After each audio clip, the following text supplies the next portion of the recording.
Sarah and Ria had been best friends since class 1. They did everything together: homework, games, even jokes. Teachers often called them the twin stars of the school. Everyone knew they were always side by side, but things started to change in class 9. Ria won the science fair, and her photo was on the wall.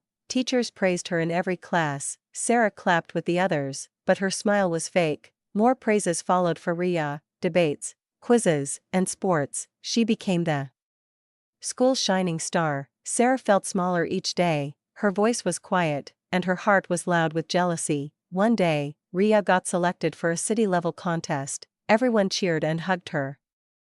Sarah stood in the back, clapping slowly. Her eyes didn't shine like before. Ria noticed the change in Sarah. She asked, "Is something wrong?" Sarah shook her head and said, "No, I'm just tired."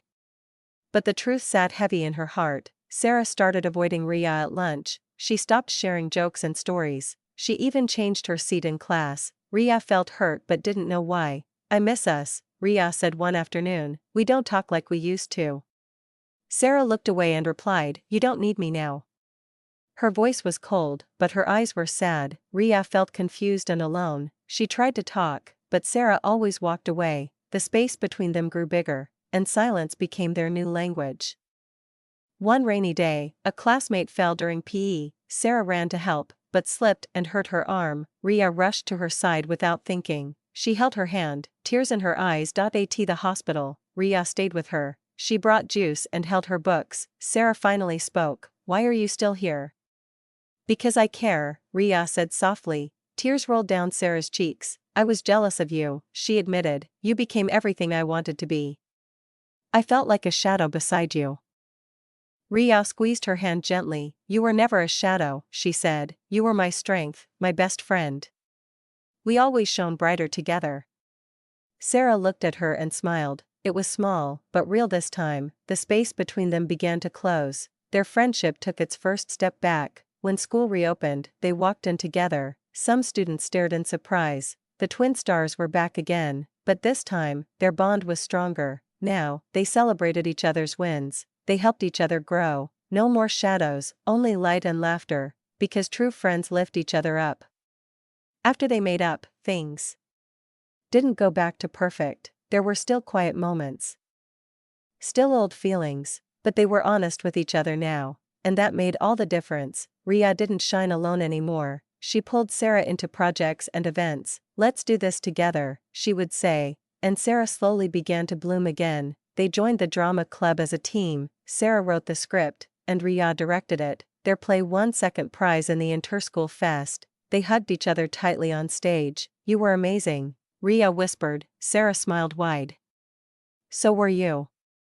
This time, her smile came from the heart. It was real, and it was proud. Back in class, people noticed the change. Sarah was no longer quiet or hiding. She raised her hand in lessons. She walked with her head held high. One day, their teacher gave a surprise task. "Each student must give a speech," she said. Sarah felt her old fear return. "What if I mess up?" She asked Ria. "You won't," Ria said with a grin. "I'll sit in the front row and cheer loud." Sarah nodded, still nervous but braver. She wrote her speech that night.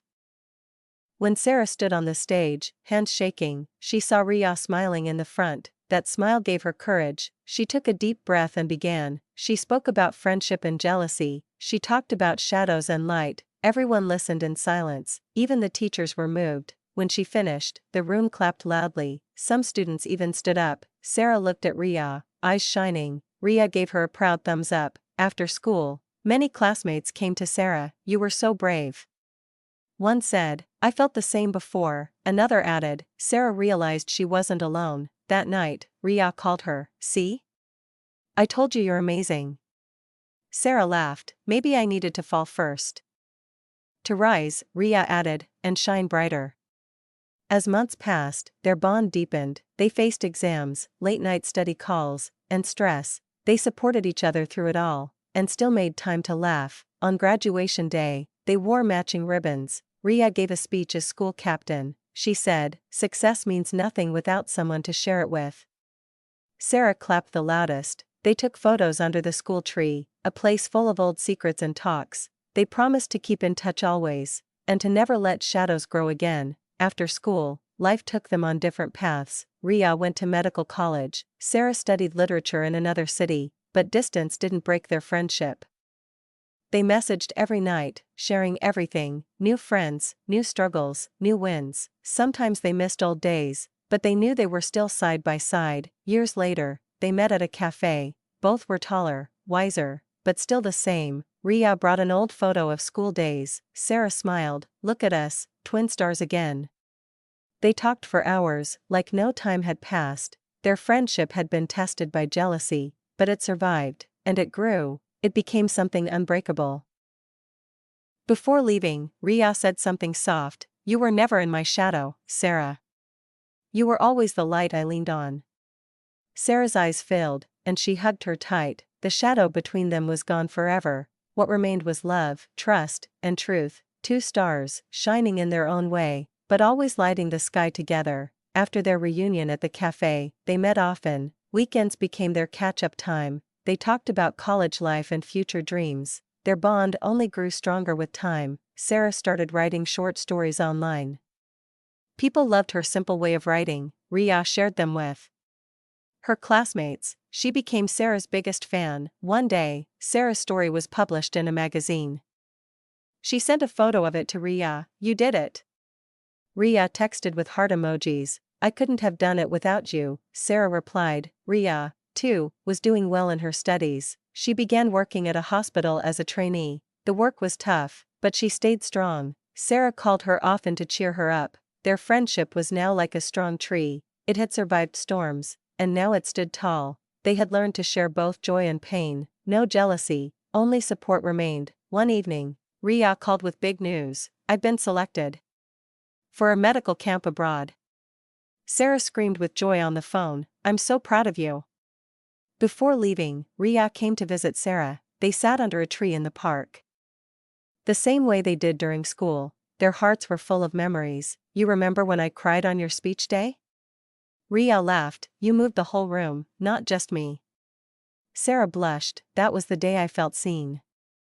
"And I saw you clearly," Ria said warmly. They promised to write letters while apart, not just messages, but real handwritten letters. They wanted to hold their words in their hands, to keep something they could touch and keep. Ria left for the camp a week later. She sent photos of children, villages, and sunsets. Sarah read each letter with joy and pride. She kept them safe in a box. While Ria was away, Sarah finished her novel. It was about two friends and a silent wall. She called it The Shadow Between Us. And she dedicated it to Ria. When Ria came back, Sarah gave her a copy. Her name was printed on the first page. Ria held it like a treasure. "You turned our story into something beautiful." They were invited to speak at their old school, the same place where it all began. They stood in front of the students and shared their story of friendship and healing. The students listened with wide eyes. Some laughed, some wiped their tears, many nodded, feeling seen and understood, because they, too, knew how jealousy feels. "Sometimes," Sarah said, "jealousy hides in love. But true friendship is stronger than envy." Ria added, "Talk to your friend. Be honest. That's how the shadow disappears." After the speech, the teachers hugged them. "You both have grown into amazing women," one said. Sarah and Ria smiled, feeling full and thankful. They looked at each other and knew they had made it. Years passed, but the bond stayed alive. Ria became a doctor in her town. Sarah opened a small bookstore and writing cafe, and they still met every Sunday. Their kids would one day hear the tale of two girls, one shadow, and one light, how they stumbled, hurt, and forgave, and how they found their way back, because in the end, the shadow wasn't between them, it was something they had to face inside, and by doing so, they became stronger. Together, they kept shining side by side. Long ago, in a quiet kingdom, there was a beautiful lake. Its water was so clear that it looked like shining silver. People said the lake had magic hidden deep inside it. At the heart of it all was a kind princess named Elara. Princess Elara loved the silver lake more than anything. She would visit it every morning and talk to the birds. Fish would jump happily when she sang sweet songs. Everyone in the kingdom loved her gentle and caring heart. One day, dark clouds covered the sky without warning. The silver lake, once bright, began to turn gray and cold. The people grew worried because their fields needed the lake's water. Elara knew she must find a way to save the lake. That night, Elara had a strange dream. An old woman in a blue cloak spoke to her. "The lake is crying," she said. "Find the heart of the waters." When Elara woke up, she knew the dream was a true message. She packed some food, wore her warmest cloak, and set out. The wind was strong, and the path was hard to find. Still, Elara did not give up because she loved her people. She followed the river that flowed from the Silver Lake. After many hours, Elara reached a dark forest. The trees were so tall that they touched the sky. Strange sounds filled the air, but Elara stayed brave. She believed the heart of the waters was near. Deep in the forest, Elara found a hidden cave. A soft blue light came from inside. Taking a deep breath, she stepped into the cave.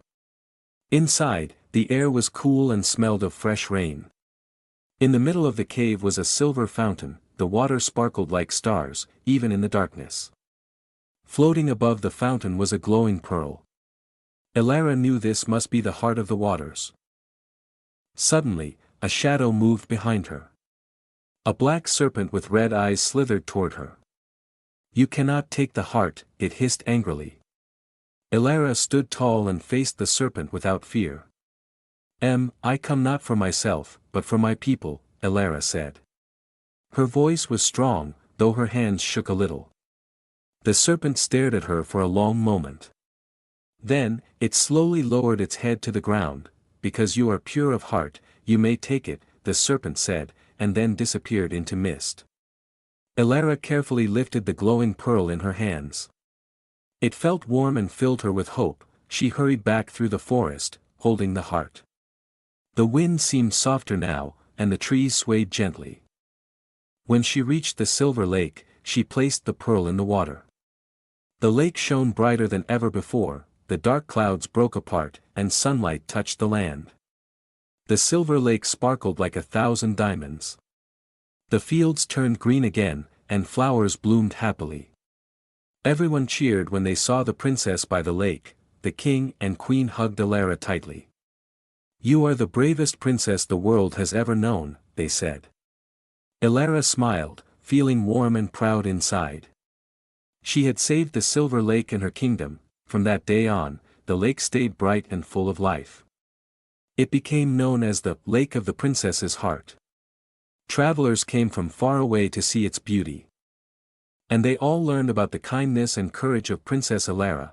Elara often sat by the lake, singing songs of hope.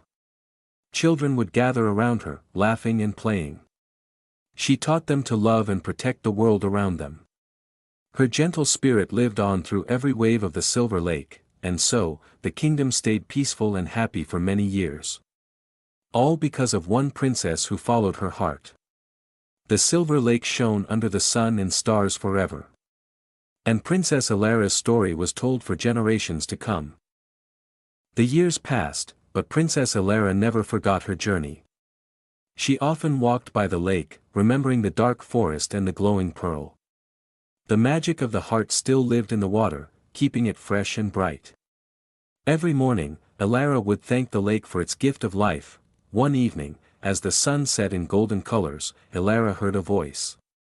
It was soft and sweet, coming from the edge of the water. When she turned, she saw a tiny fairy with silver wings. The fairy bowed low and smiled at the princess. "You have protected the heart well," said the fairy kindly. "Because of your love and courage, a new gift will be given." The fairy waved her hand, and a silver seed appeared. Elara caught the seed gently in her palm. "Plant this seed by the lake," the fairy whispered. "It will grow into a tree that will protect your kingdom forever." Before Elara could say a word, the fairy disappeared into the air. Elara knew she must honor the fairy's wish. The next morning, Elara dug a small hole near the water. She placed the silver seed into the soft earth with care. Then, she covered it and whispered a short prayer. The sun shone warmly on the spot where the seed slept. Days passed, and a small sprout peeked out of the ground. The sprout grew faster than any tree anyone had ever seen. In just a week, a tall tree with silver leaves stood by the lake. Its branches sparkled under the sun and moon. The people of the kingdom came to see the wonder. They marveled at the beauty of the silver tree. Children played under its wide, glowing branches. The tree gave shade, comfort, and hope to all who came. One night, a strong storm rolled over the kingdom. Winds howled, and rain poured from the black sky. The people feared that the lake and the fields would flood. But the silver tree stood strong, shining brighter than before. Its roots dug deep into the earth, holding it steady. Its branches stretched out to calm the winds and rain. By morning, the storm had passed, and not a single home was harmed. Everyone knew the silver tree had saved them. Elara grew wiser and kinder as the years went by. She listened to her people and ruled with a gentle heart. The kingdom became richer, not just with gold, but with happiness. Families sang songs by the lake and danced under the tree. As Elara grew older, she still visited the lake every day. She sat by the water and told stories to the young ones. Her favorite story was always about the heart of the waters. The children listened with wide eyes and full hearts. One day, Elara felt her strength growing weaker. She knew her time in the kingdom was coming to an end.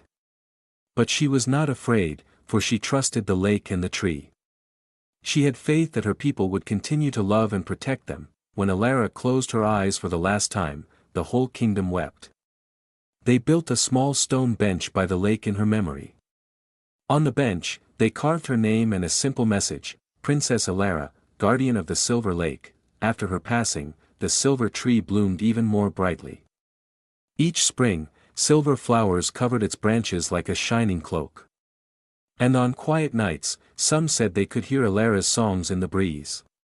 Her spirit stayed close, watching over the land she loved. Generations later, the story of Elara was still told. Parents whispered it to their children as they fell asleep. Travelers from far lands came to see the magical lake and tree. And all who came left feeling a little kinder and braver. The silver lake never lost its shine. The heart of the waters remained safe and strong. And the kingdom stayed peaceful, just as Elara had dreamed. Her love had become part of the very soul of the land. Many years later, a new princess was born in the kingdom. Her hair shimmered like silver, and her eyes were as blue as the lake. The people believed Elara's spirit had returned to guide them once more. And so the story of the princess of the Silver Lake continued forever. The new princess was named Amara, which meant eternal in the old language. From the day she was born, the kingdom felt a new joy in the air. Birds sang sweeter songs, and the Silver Lake seemed to glow even brighter. Everyone believed she was a blessing sent by the spirit of Elara. Amara grew up listening to the stories of the brave princess. She loved sitting by the silver tree, dreaming of adventures. Sometimes she would run her fingers through the soft grass, feeling the magic. The lake, the tree, and the land seemed to whisper to her. One warm afternoon, Amara noticed something strange. A small island had appeared in the middle of the lake. It was not there before, and no one knew where it came from. Curious and fearless, Amara decided she must visit it. She asked the royal boat keeper to take her across the water. The man shook his head and said the island was dangerous. But Amara, with her bright smile, promised she would be careful. At last, the boat keeper agreed and helped her set off. The boat glided across the shining surface of the Silver Lake. Fish swam beside her, and birds flew above her head. The closer she got to the island, the quieter everything became. Even the wind seemed to hold its breath. When she stepped onto the island, the ground felt soft and cool. Strange flowers with silver petals grew everywhere. In the center stood a large stone shaped like a heart. It pulsed softly with a light that matched the lake's glow. Amara placed her hand on the stone, and it grew warm. Suddenly, a soft voice spoke in her mind, full of kindness. "Welcome, child of the lake. You have a pure heart." Amara closed her eyes and listened carefully. The voice told her of a hidden danger. Far beyond the mountains, a shadow was rising. If left unchecked, it would darken the skies and poison the waters. Amara felt a chill but also a spark of courage inside her. You must seek the river of stars, the voice said gently. There you will find the light that can drive away the shadow. Before Amara could ask more, the voice faded into silence. The stone cooled, and the flowers seemed to bow their heads. Amara knew she had to prepare for a long journey. She returned to the castle and spoke to her parents. Though they were afraid, they saw the same bravery in her eyes that had once shone in the eyes of Princess Alara. The next morning, Amara set out with a small group of friends. She took a map, a pouch of seeds from the silver tree, and her flute. The seeds were a gift from the royal gardener, said to bring good luck. The flute was her own, and its song had always calmed her. They traveled through forests filled with golden light. They crossed meadows where the grass whispered secrets. Each night, Amara played her flute under the stars. The soft music gave her friends courage and sweet dreams. After many days, they reached the mountains. Tall and fierce. Snow covered the peaks, and the paths were narrow and sharp. But Amara led them carefully, finding the safest way forward. The seeds from the silver tree kept their spirits strong. One night, a heavy fog rolled down from the mountains. They could barely see a step in front of them. Amara took out her flute and played a gentle tune. The mist lifted slightly, just enough to guide them through. At last, they saw a bright ribbon of light in the distance. It was the river of stars, shining under the night sky. Its waters were silver and gold, dancing like fireflies. Amara felt hope rise in her heart once more. As they approached the river, a dark figure blocked their way. It was a giant made of shadows, with burning red eyes. It roared and shook the ground beneath their feet. But Amara stepped forward bravely, holding her flute. She played the sweetest song she knew, a song of the Silver Lake. The melody wrapped around the shadow like a warm blanket. The giant trembled, then slowly melted into the ground. Only a soft breeze was left behind, carrying a sigh of peace. Amara knelt by the river of stars and filled a small vial. The water shimmered and sang softly in her hand. This was the gift that would protect her kingdom. She thanked the river and promised to honor its light. The journey home was quicker, as if the wind itself helped them. Birds sang louder, and flowers opened to greet them along the way. When they reached the Silver Lake, the people cheered with joy. Amara poured the star water into the lake with a smile. The Silver Lake sparkled with new life, brighter than ever before. The silver tree grew even taller, and its flowers rained down like stars. The kingdom flourished with happiness, health, and peace. All hearts were light, and songs filled every street and field. Amara became known as the Princess of the Silver Heart. Like Alara before her, she ruled with kindness and courage. Her name was added to the stories whispered by the waves. And the Silver Lake kept singing through the ages. Even now, when the moon is full and the wind is soft, some say you can hear the laughter of two princesses by the lake. Alara and Amara, guardians of the silver waters, forever watching over the land they loved with all their hearts. The kingdom decided to celebrate the peace with a new festival. They called it the Festival of Silver Lights, held every spring. People from nearby villages and distant lands came to join. The Silver Lake and the tree became the heart of the celebration. On the first morning of the festival, bells rang through the air. Children ran through the streets with silver ribbons in their hair. Mothers baked sweet cakes shaped like stars and flowers. Fathers hung lanterns from every tree and doorway. As night fell, the lake reflected 1,000 tiny lights. Boats floated on the water, carrying candles that danced like fireflies. Musicians played soft songs on harps, flutes, and drums. The air was filled with laughter, music, and the scent of flowers. Princess Amara wore a dress the color of the early morning sky. Her crown was made of silver leaves from the magic tree. She walked among her people, smiling and speaking kindly to everyone. No one felt like a stranger during the Festival of Silver Lights. In the middle of the night, Amara stood by the lake. She sang a soft song that her mother had taught her. The water glowed gently as if it remembered every word. The silver tree swayed its branches, joining the song. The people listened in silence, their hearts full of wonder. Some felt tears in their eyes, though they were not sad. It was a feeling of deep happiness, of being truly home. Even the stars above seemed to listen carefully.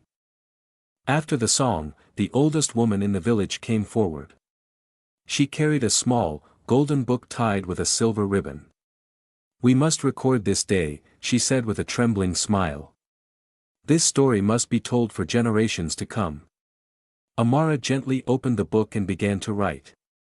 She wrote about the magic of the Silver Lake, about the bravery of those who had come before her, and about the love that kept their kingdom strong. Every year, a new page was added to the Golden Book. Each page held the memories of new joys and lessons. The book was kept safe in the castle library, beside Alara's flute. It became the treasure of the kingdom, more precious than gold. As time passed, the kingdom grew but never lost its kindness.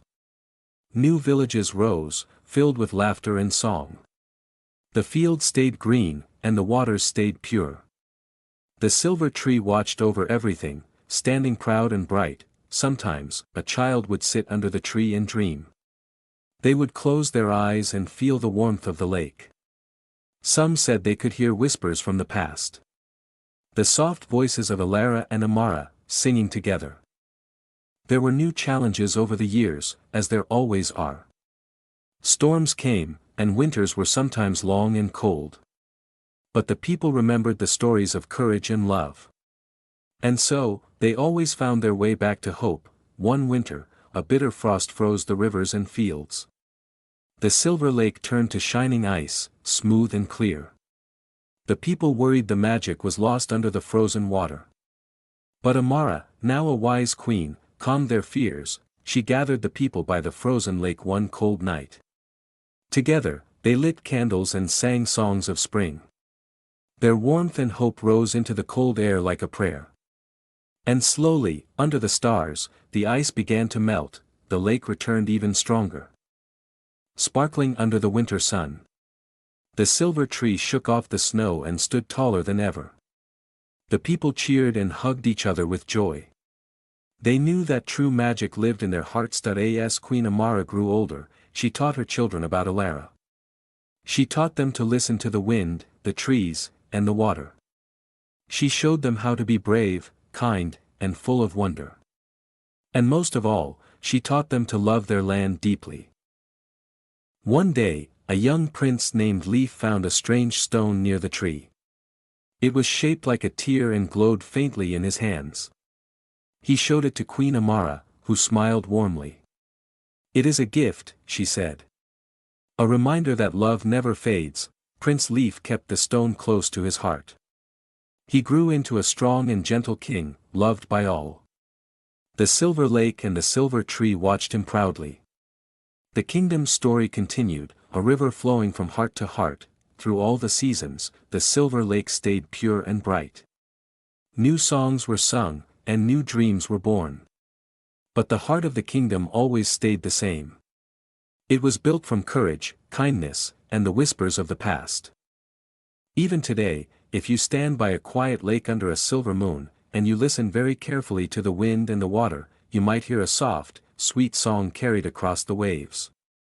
It is the song of Alara and Amara, and the never-ending love of the Silver Lake. Years later, Prince Leaf had a daughter named Liana. She was full of laughter and light, like the morning sun. She loved to race the winds and swim in the Silver Lake. The people said she had the spirit of the water itself. Liana grew up hearing the stories of Alara and Amara. She dreamed of one day having an adventure of her own. She spent hours reading the Golden Book in the castle library. Each page filled her heart with hope and wonder. One summer evening, Liana stood at the edge of the lake. She saw a path of silver light stretching across the water. Without thinking, she stepped onto the shining path. The water held her gently, and she did not sink. Step by step, she walked across the lake under the stars. The air was soft and smelled of wildflowers and rain. At the end of the silver path stood a great gate made of mist.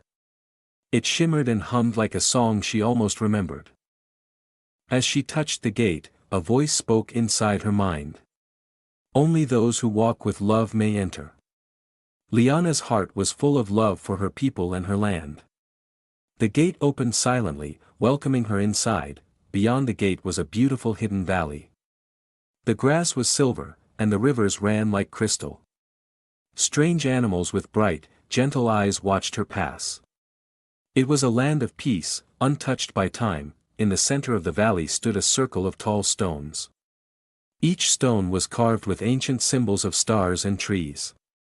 Liana felt the pull of the stones and walked into the circle. The ground beneath her feet began to glow softly, a soft breeze lifted her hair and carried a whisper. "You are the keeper of the new light," it said. From the earth rose a tiny flame, pure and bright. It floated above her hands, waiting for her to accept it. Liana cupped her hands around the flame without fear. It was warm but did not burn, gentle as a soft hug. As she held it, a deep peace filled her chest. She knew she had been chosen to protect something precious. The flame whispered secrets only she could hear. It spoke of far-off places, hidden dangers, and ancient promises. It spoke of new hope that would one day be needed. Liana promised in her heart that she would keep it safe. She left the hidden valley, walking back across the silver path. The misty gate closed behind her, guarding the valley once more. When she returned to the lake's shore, the path faded away. Only the soft glow of the flame remained in her hands. Liana kept the flame in a crystal lantern made by the castle glassmakers. She hung it in the tallest tower, where it could watch over the kingdom. At night, its soft light could be seen from every corner of the land. It became a new symbol of hope and unity for the people. The years rolled on like gentle waves against the shore. The silver lake continued to sing, and the silver tree continued to bloom. New stories were added to the golden book, filled with wonder and love. And the kingdom, protected by light and song, grew stronger with every passing day. Children loved to visit the lake and the tall tower. They made wishes under the silver tree and dreamed big dreams. Some dreamed of becoming singers, others of travelers or healers. But all of them believed that anything was possible. Every spring, at the festival of silver lights, Queen Liana would speak. She told the people to always keep love in their hearts. Where there is love, she said, there is light. And where there is light, there is hope.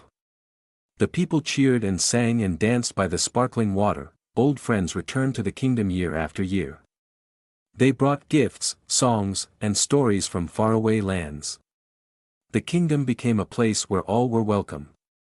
The spirit of Alara, Amara, and now Liana lived in every stone and leaf. Sometimes at sunset, when the sky was painted with gold, people would see a soft figure walking on the water. A girl with hair like firelight and a lantern in her hand. They would smile and know the kingdom was blessed. The silver lake, the silver tree, the flame, and the people became one great story, woven together like a beautiful cloth. And the cloth grew bigger with each new dream. Stretching out across time like the stars across the sky. Even now, long after the days of Alara, Amara, and Liana, the silver lake still shines when the moon rises high. If you sit quietly by the shore, you can almost hear their songs. Songs of courage, love, and the endless light of hope. Many seasons passed, and the kingdom grew even more beautiful. The forest stretched wide, the rivers sang louder, and flowers never faded. The silver lake remained the heart of it all, bright and calm. People said it held the dreams of everyone who had ever loved the land. In a small village near the edge of the kingdom, a boy named Finn was born. He had curious green eyes and a laugh like running water. From the time he could walk, he loved to explore the forests and hills. He believed that magic still lived in the hidden corners of the world. Finn's grandmother often told him stories by the fire. She spoke of Alara's bravery, Amara's wisdom, and Liana's light. Finn listened with wide eyes, imagining himself walking across the lake. He dreamed of finding a secret no one else had ever seen. One misty morning, Finn decided to follow a path he had never noticed. It was narrow and covered with soft moss, leading deep into the trees. The air was cool and smelled sweet. And birds sang gently above him. Every step he took felt like a step into a forgotten song. After walking for a long time, he found a small pool hidden among the trees. The water was clearer than anything he had ever seen. At the center of the pool floated a silver feather, shining brightly. It spun slowly, as if dancing to a music only it could hear. Finn knelt by the pool and reached out carefully. As his fingers touched the water, the feather floated into his hand. The moment he held it, the world around him shifted slightly. The trees whispered louder, and the sky grew a little brighter. Suddenly, a voice spoke softly from the trees. "You have found the feather of the first dawn," it said. "It is a gift for those who believe in dreams." Finn held the feather tightly, feeling warmth rush through him. He knew he had to take it to the silver lake. The feather's glow would be strongest there, under the silver tree. Finn ran back through the forest, the path somehow easier to follow now. The trees seemed to move aside, guiding him gently home. When he reached the lake, the sun was just setting. The sky blazed with colors of orange, pink, and silver. Finn walked to the edge and held out the feather. A single note, clear and sweet, rose from the water. The silver tree responded, its branches shimmering with new light. The water of the lake began to swirl gently, forming a spiral. Out of the center of the lake rose a small island, glowing softly. It had not been seen since the days of Princess Amara. The people of the kingdom gathered quickly, drawn by the magic. They watched in wonder as Finn stood bravely by the water. Queen Liana, now older and wise, smiled with tears in her eyes. She knew the kingdom was ready for a new beginning. The island grew larger and greener each day. New flowers bloomed there, ones no one had ever seen before. They sparkled with tiny drops of silver dew, even under the sun. Birds built nests in the branches of brand new silver trees. The feather of the first dawn was placed in a crystal tower on the island. It shone day and night, a beacon for dreamers and wanderers. Children were told stories of Finn's bravery and kindness. He became a guardian of the new island, loved by all. Finn never claimed to be a hero, though. He always said he had simply followed his heart. He believed the world still had many secrets left to find. And he promised to keep listening to the whispers of the wind. More and more visitors came to see the island each year. They brought songs, paintings, and dreams to leave by the crystal tower. It became a place where anyone, young or old, could feel hope. The kingdom's light grew even stronger. Reaching far beyond its borders, some say that if you visit the Silver Lake on the first morning of spring, you might see a boy with green eyes and a silver feather. He will smile and nod, and then vanish into the mist. And in that moment, you will know that dreams are forever alive. The Silver Lake continues to shine under the watchful moon. The silver trees continue to sing with the breath of the wind. The flame, the feather, and the laughter of children fill the air. And so the story of love, hope, and dreams never truly ends. Many years passed, and the kingdom's fame spread across distant lands. Travelers crossed mountains, sailed rivers, and rode through forests to reach it. Each one carried a dream, hoping to find a piece of the magic. And none of them ever left empty-hearted. One day, a ship arrived at the shores of the kingdom. It carried a young girl named Isla, who had heard tales of the Silver Lake. She had traveled across wild seas and braved fierce storms. Her heart was full of questions, and her spirit was full of hope. Isla walked the streets of the kingdom with wide eyes. She marveled at the silver trees, the golden book, and the crystal tower. She listened to the songs and watched the children dance by the lake. She felt a pull deep inside her, like a thread tugging her forward. That evening, Isla sat by the water's edge alone. The sky was deep blue, and stars began to wake. She spoke softly to the lake, sharing her dreams and fears. The water listened, as it always did, silent and kind. Suddenly, the surface of the lake rippled without wind. A small boat, made of silver wood, drifted toward her.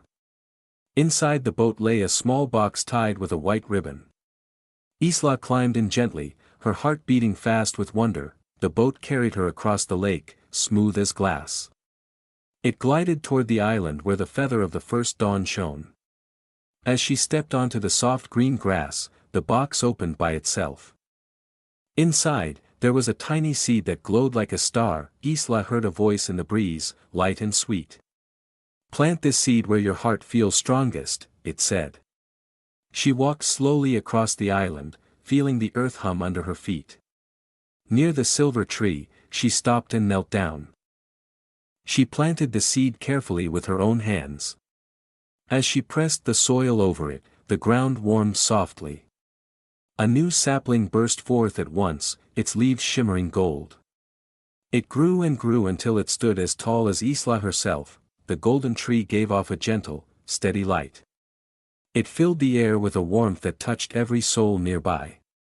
The people gathered around, whispering in awe and joy. A new promise had been planted in their beloved land. Isla was named the keeper of the golden tree. She chose to stay and live among the kind-hearted people. She taught the children songs she had learned from her homeland. And in return, the kingdom taught her the magic of dreams. Each year, the island grew greener and more beautiful. New flowers, golden and silver, bloomed side by side. The silver lake, the silver trees, and now the golden tree, stood together as a symbol of unity, hope, and endless wonder. As time moved on like a gentle river, new generations were born. Each child carried a little spark of the magic in their heart. Some became singers, some became healers, some became dreamers. But all of them believed in the magic of love and kindness. The golden book in the castle grew heavier with new pages. Stories of Isla's golden tree were written in careful, loving words. Visitors from all corners of the world added their names. The book was now a treasure of not just one kingdom, but many. Some nights, under the soft silver moon, you could see silver and gold lights dancing over the lake. People said it was the spirits of Alara, Amara, Liana, Finn, and Isla. They were singing together, weaving dreams across the water. Even after many lifetimes, the silver lake never lost its magic.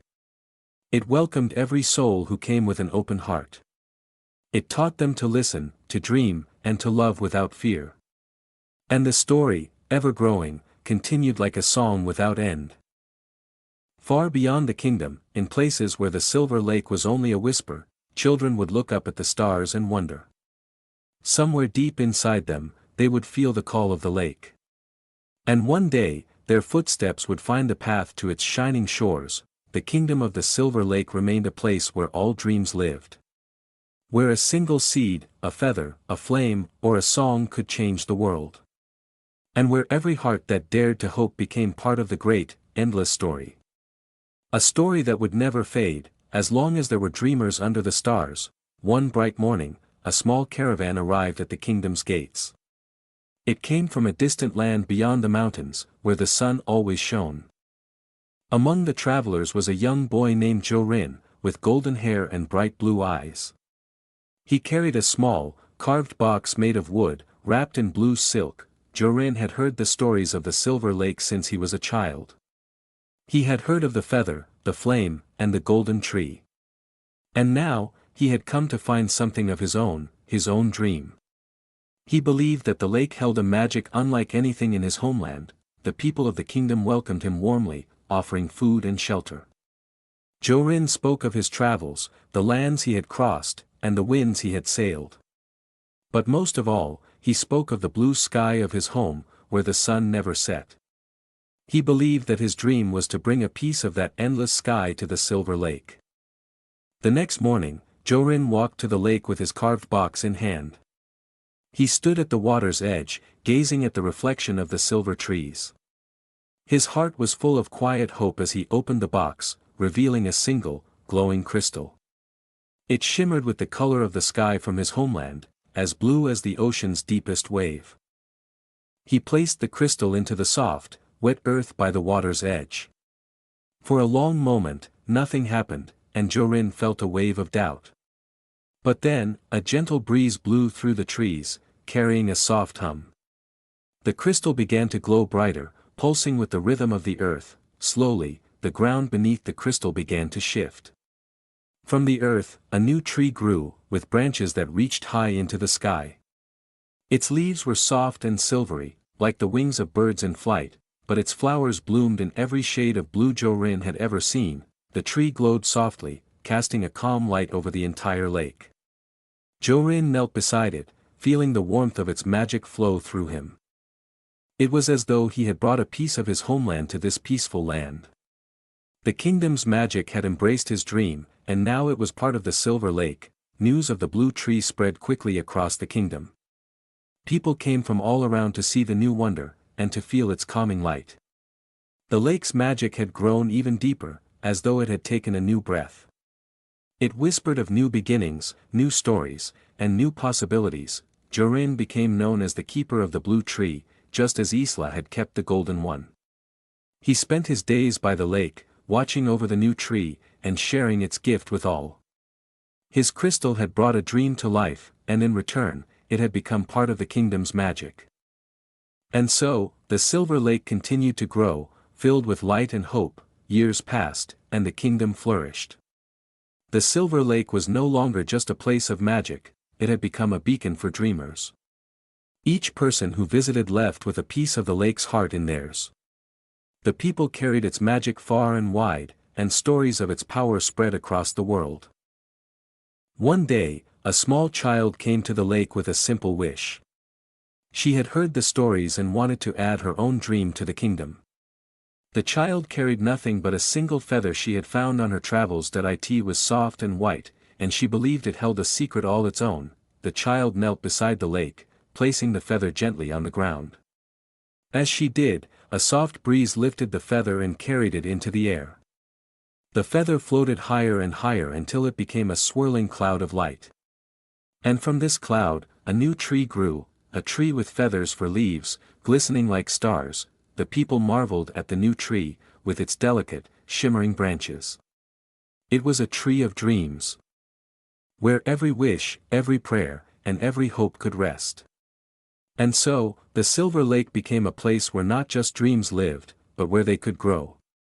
The kingdom, ever vibrant and full of life, now had trees that carried all kinds of dreams. Jorin, Isla, and the child with the feather watched the trees sway together. They stood side by side, their hearts full of peace, knowing their work was done.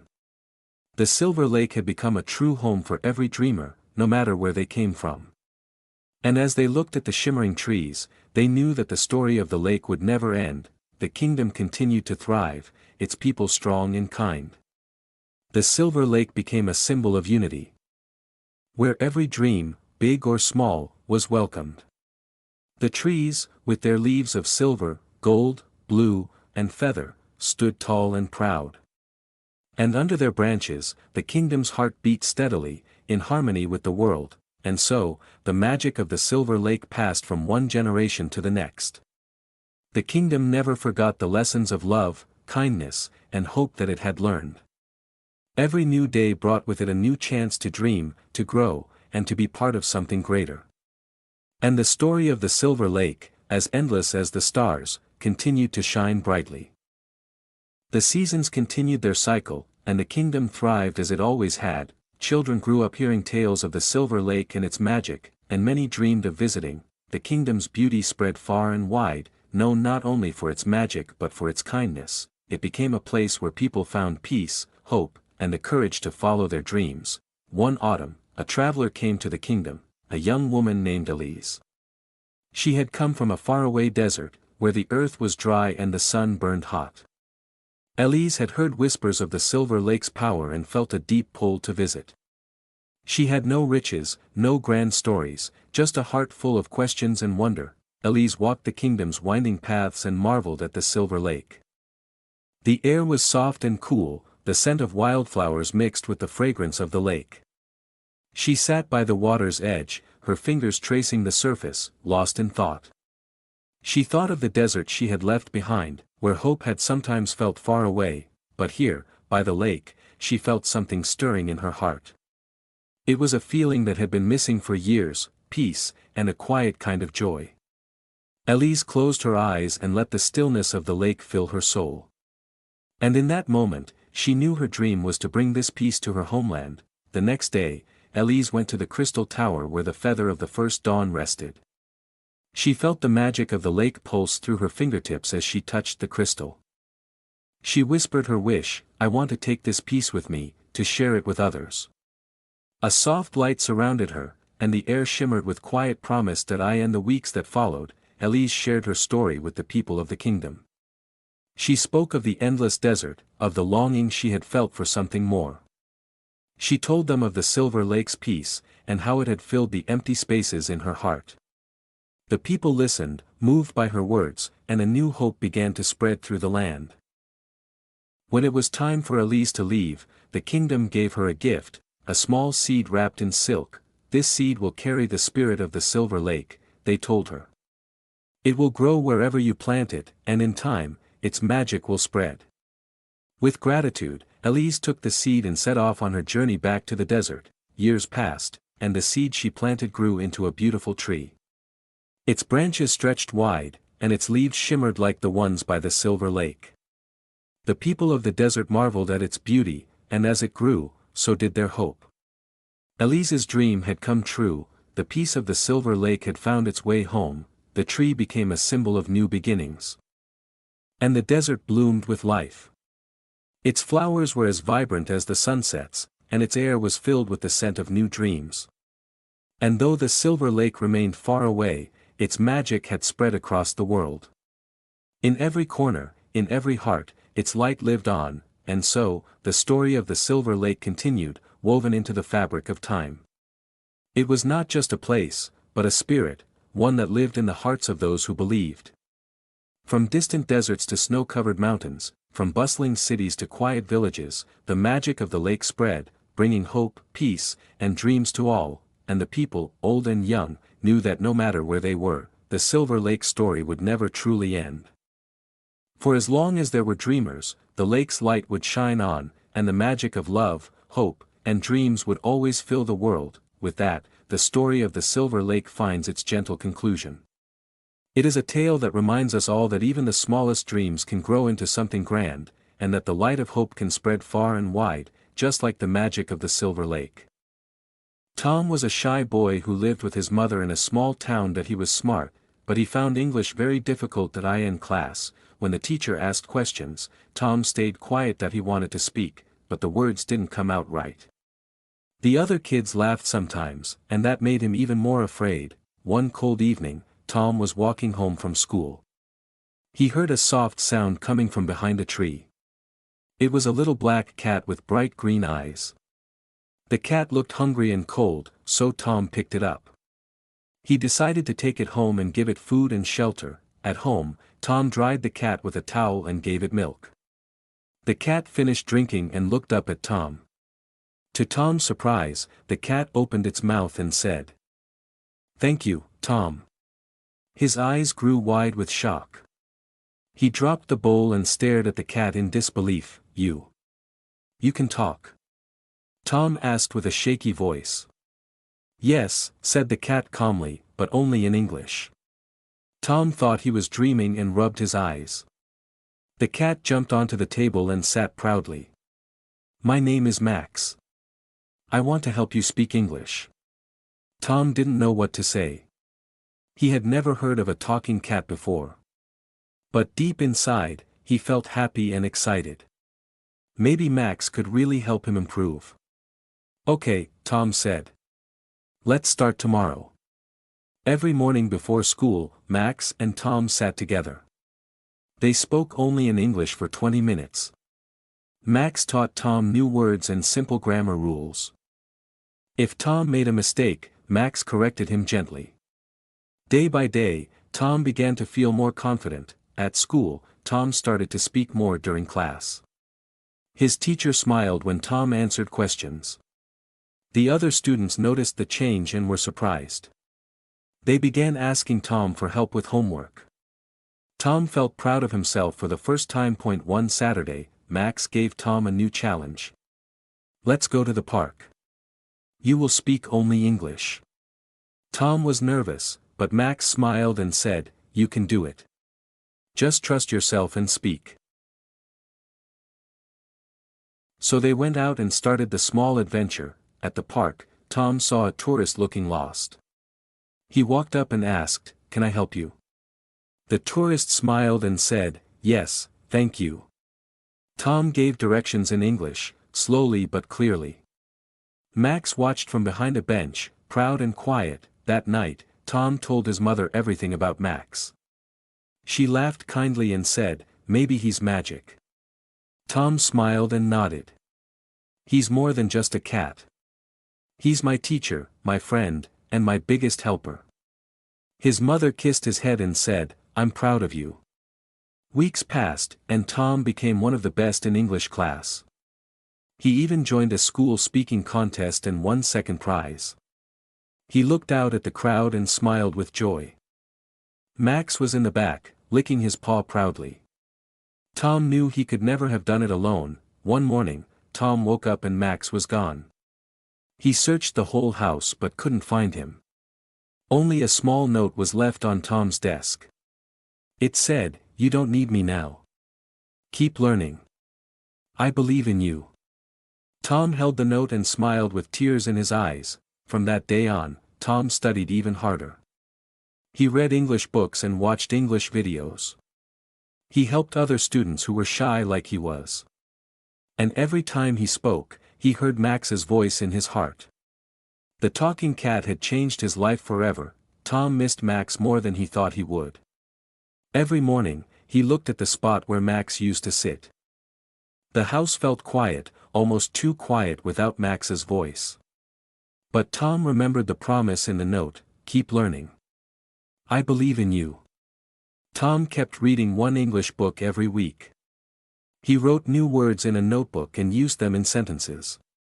He watched English movies with subtitles to understand better. At night, he practiced speaking in front of the mirror. He imagined Max was still there, listening with a smile. One day, Tom saw a girl sitting alone in the school library. She looked sad and was holding an English grammar book. Tom walked over and said gently, "Do you need help?" The girl looked up with wide eyes and nodded slowly. "My name is Sarah. English is hard for me," she said. Tom sat beside her and opened the book. "Let's learn together," he said with a kind smile. He explained the rules clearly, just like Max had taught him. Sarah began to understand and laughed for the first time. "You explain better than the teacher," she said happily. From that day on, Tom and Sarah studied together after school. He taught her new words and helped her speak without fear. They made flashcards, played word games, and told short stories. Tom enjoyed helping her and felt proud of her progress. Every time she smiled, he remembered how Max helped him. One afternoon, Sarah said, "You're a great teacher, Tom." Tom smiled and looked up at the sky. "I had a great teacher too," he said softly. Sarah looked confused. "Who was it?" she asked. Tom just smiled and said, "A friend who believed in me." Weeks passed, and more students asked Tom for help. He started a small English club after school. They met in the library and practiced speaking together. They read stories, acted out scenes, and even sang songs. Tom's voice was no longer shy, it was strong and kind. One rainy evening, Tom was walking home with his umbrella. He passed the tree where he had found Max months ago. He stopped and looked at the wet ground, remembering that day. Suddenly, he heard a soft sound, meow. He turned around quickly, his heart beating fast. There, under the same tree, was a small black cat. It had green eyes just like Max's, but it looked younger. Tom bent down and said, "Hello there. Are you lost?" The cat stared at him quietly for a moment.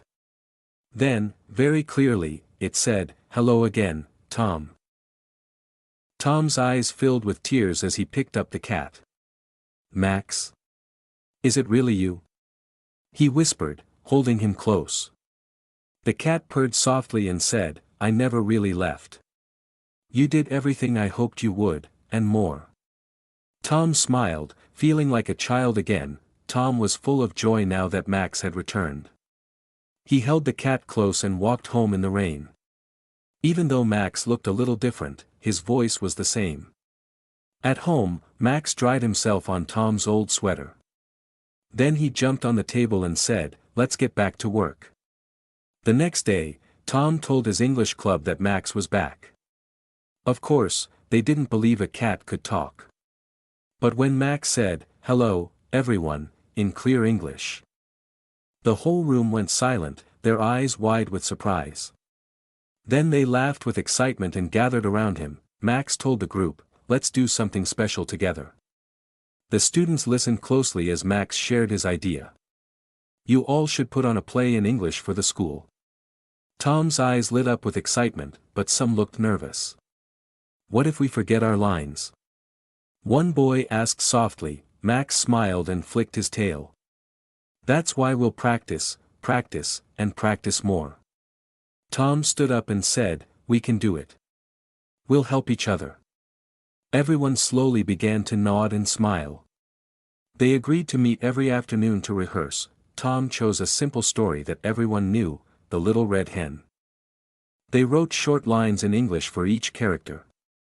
Tom helped each student learn how to speak clearly and slowly.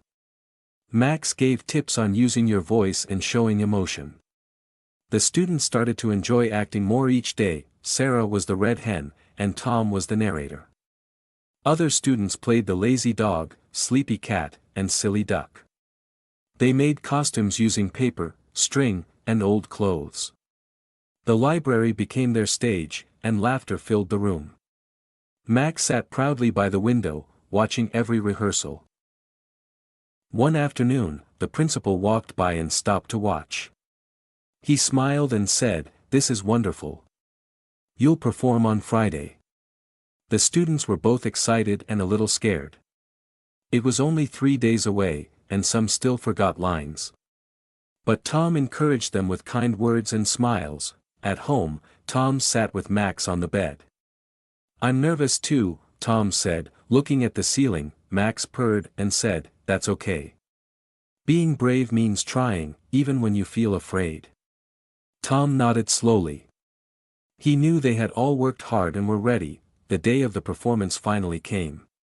Parents, teachers, and students filled the school hall. The English club stood backstage, dressed in their costumes. Tom looked at each of them and said, "We've got this." Max gave a soft meow from behind the curtain. The play began, and Tom's voice rang out clear and strong. Each student remembered their lines and spoke with confidence. The audience laughed, clapped, and watched with joy. Sarah did a great job as the red hen, full of energy. When the play ended, the crowd stood and cheered loudly. After the show, the principal shook Tom's hand. "You and your friends made something very special today." Tom smiled and looked down at Max, who nodded proudly. "We did it together," Tom said. "All of us." He looked around and saw happy faces everywhere. That night, Tom sat with Max under the stars. "You changed my life," he whispered. "And now, I'm helping others." Max smiled and said, "That's the best gift of all." Tom nodded, holding the little cat close to his heart. The stars above seemed to shine a little brighter that night. It was a cold winter night. The wind blew hard outside, and snow covered the streets. Inside a small house, Lily sat by the window, wrapped in a blanket. She looked sad and lonely. Lily was 10 years old. Her mother had gone to work, and her father was away for many months. She missed them both very much. The house felt quiet and empty. Suddenly, she heard a gentle knock at the door. It was her grandmother, holding a small basket. "I thought you might be cold," Grandma said with a smile. Grandma walked into the kitchen and opened the basket. She took out a bottle of milk and a small jar of honey. "Let's make something warm," she said kindly. She poured the milk into a pot and heated it slowly. The sweet smell of honey filled the room. Lily watched her closely, feeling comforted by her presence. When the milk was ready, Grandma poured it into a big mug. She handed it to Lily. "Drink this, my dear. It will help you sleep well." Lily held the warm cup in her hands. The heat made her fingers feel better. She took a sip and smiled. It tasted sweet and soft, like a hug in a cup. "Grandma," Lily said softly, "why does warm milk feel so special?" Grandma sat beside her and gently touched her hand. "Because it's made with love." They sat together by the window, looking at the falling snow. The room no longer felt cold or empty. It was filled with warmth and love. That night, Lily slept peacefully. She dreamed of sunny days, warm hugs, and cups of milk. Even in her dreams, she felt her grandma's care. From that day on, whenever she felt sad or alone, Lily remembered that night. She would make a cup of warm milk and smile. It always reminded her of love. The next morning, Lily woke up early. The sun was shining through the window, and the snow was still falling. She stretched her arms and smiled. Her room felt warm, just like her heart. She walked into the kitchen and saw a note on the table. It was from Grandma. "Good morning, my little star. I've gone to the market. Be back soon. Love, Grandma." Lily held the note close and smiled. Her grandma always made her feel safe. She decided to help and set the table for breakfast. She placed 2 plates, 2 cups, and a small bowl of fruit. Then she remembered the warm milk. She wanted to make it just like Grandma did. She opened the fridge and found the bottle of milk. Carefully, she poured it into a pot. She added a little honey, just like before. The sweet smell filled the kitchen again. It reminded her of last night. She felt proud of herself for remembering how to make it. Just then, Grandma came in with a bag of bread and cheese. "Oh, what's this?" she asked with a big smile. "You made warm milk." Lily nodded proudly. "I wanted to surprise you." Grandma hugged her and said, "You did a wonderful job, Lily." "Thank you." They sat together and had breakfast. The warm milk made them feel cozy again. "This is the best morning," Lily said with a grin. Later that day, they went outside to play in the snow. They built a snowman with a carrot nose and a scarf. They laughed and ran, their cheeks red from the cold. After playing, they came inside, shivering. Grandma took off Lily's wet gloves. "Time for another cup of warm milk," she said with a wink. This time they added a pinch of cinnamon. The smell was even better. They sipped slowly and watched the snow fall outside. As days passed, warm milk became their little tradition. They drank it on cold nights, rainy days, and even when Lily felt sick or tired. One evening, Lily had a bad day at school. She came home quietly and didn't say much. Grandma noticed right away. "Want to talk about it?" Grandma asked gently. Lily shook her head. "Not now." Grandma didn't push her. She just walked to the kitchen. A few minutes later, she returned with a steaming mug. "Your favorite," she said, handing it to Lily. Lily took a sip and started to cry. Grandma hugged her close and let her cry. "Sometimes, we don't need words," she whispered. "Just a cup of warm milk and someone who cares." Lily looked up and wiped her tears. "Thank you, Grandma." She smiled through her sadness. "You always know what I need." From that moment, Lily understood something deep. Love wasn't always big or loud. Sometimes, it was soft and quiet, like a cup of warm milk. Years later, Lily grew up and moved to another city. She had her own little kitchen and her own quiet nights. Whenever she missed home or felt tired, she made herself a warm cup of milk. She would sit by the window, close her eyes, and remember. She remembered the snow, the kitchen, and her grandma's voice. She could almost feel the warm hug again. One day, Lily called her grandma. "Guess what I'm drinking?" she said. "Let me guess," Grandma laughed. "A cup of warm milk." They both laughed together. Though they were far apart, that one simple drink kept them close. Years passed, and Lily became a mother. She had a little boy named Max. He had her bright eyes and a big, curious smile. Their small house was filled with laughter and toys. One winter night, Max couldn't sleep. He tossed and turned in bed. Lily sat beside him and asked, "What's wrong, sweetheart?" "I had a bad dream," Max whispered. It felt real and scary. Lily hugged him tightly and kissed his forehead. "Wait here," she said gently. She went to the kitchen and opened the cupboard. Her hands moved without thinking. She poured some milk into a small pot. Then she added honey and a tiny bit of cinnamon. As it warmed, the kitchen filled with a sweet smell. Lily smiled. She remembered standing in her grandmother's kitchen. The smell, the warmth, the love, it all came back to her.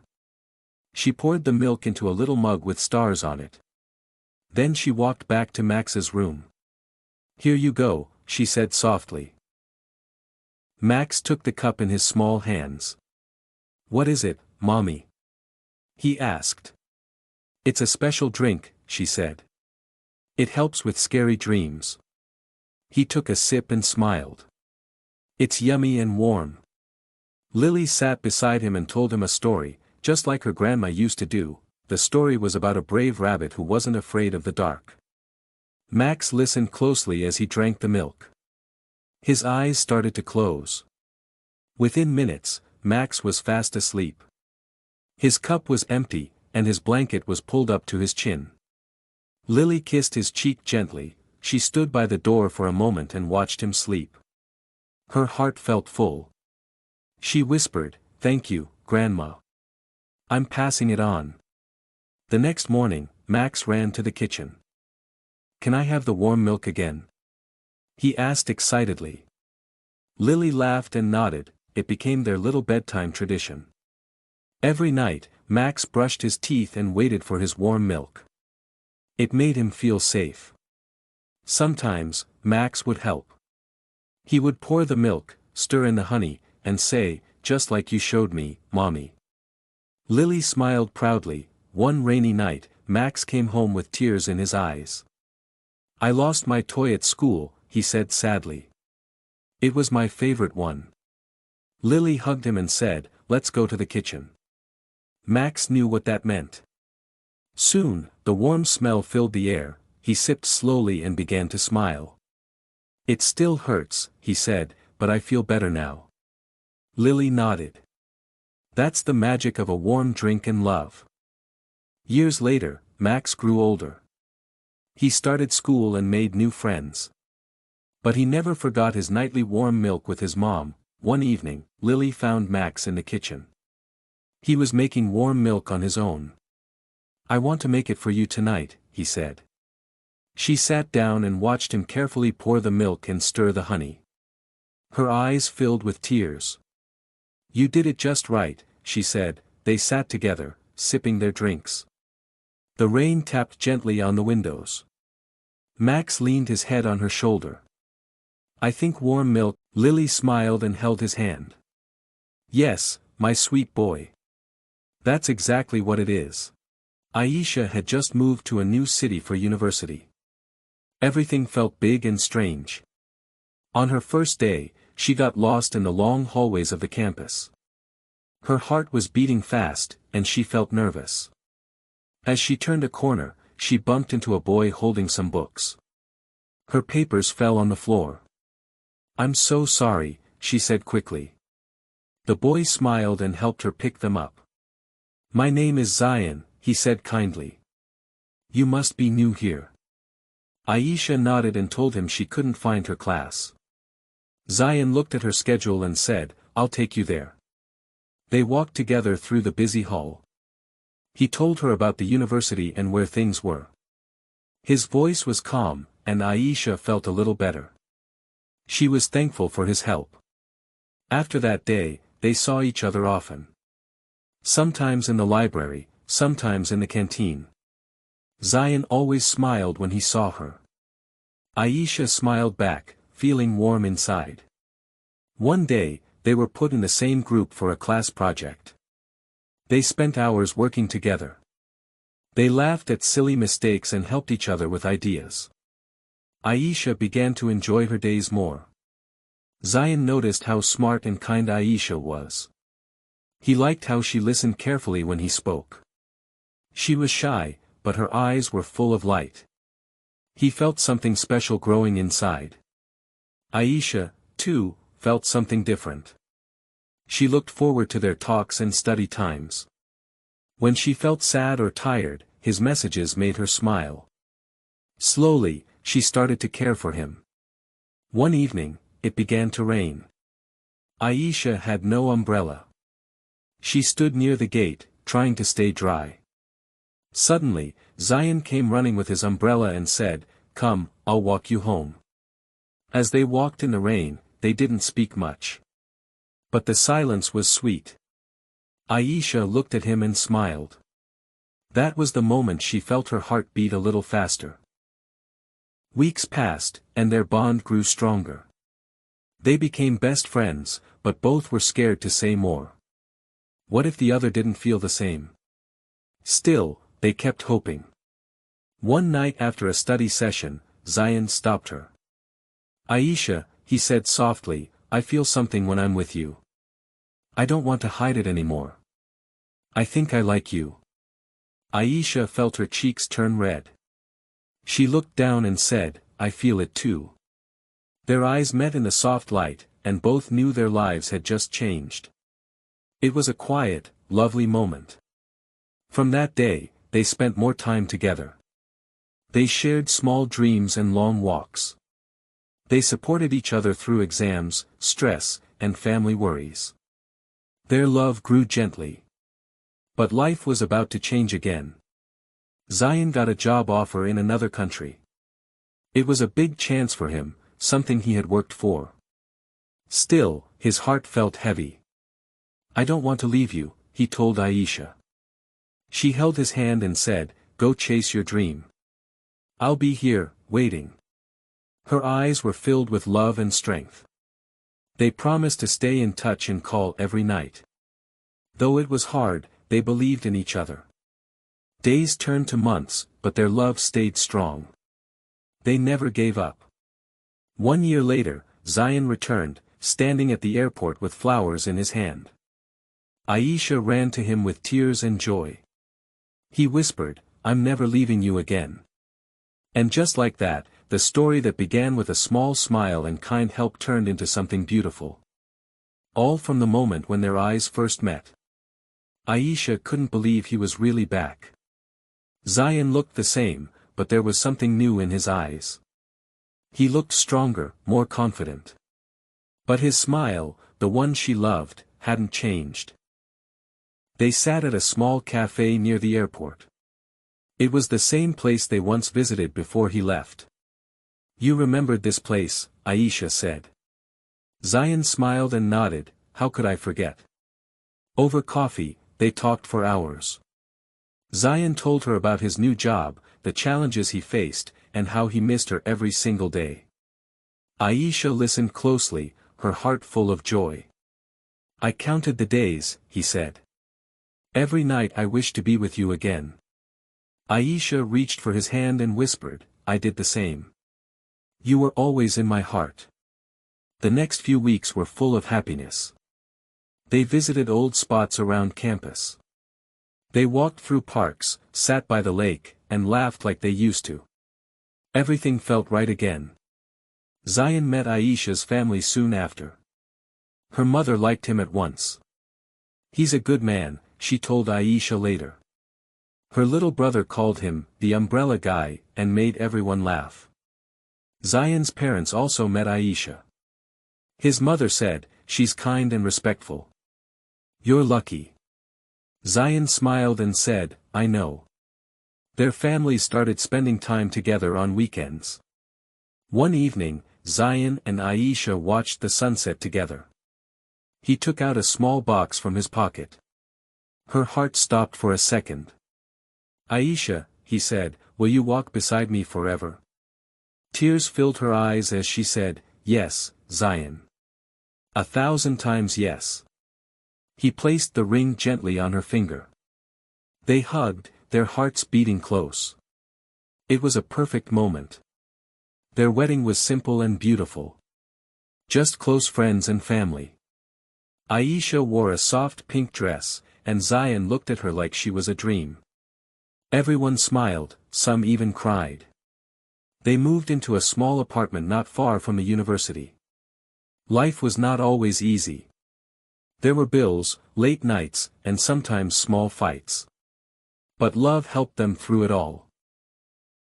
Aisha found a job at a school nearby. She taught little children and loved every minute. Zion worked long hours, but always made time for dinner and walks with her. Every night before bed, they sat by the window. They would talk, laugh, or just hold hands in silence. It became their sweet little habit, something that made them feel close.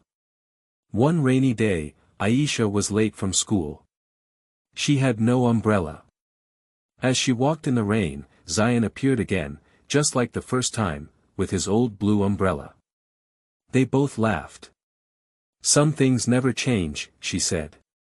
"And I hope they never do," Zion replied. They walked home, soaked but happy. Rain had always been part of their love story. As years passed, their bond only grew. They faced hard times, like illness and job changes. But they never stopped caring. They reminded each other of their first meeting during tough days.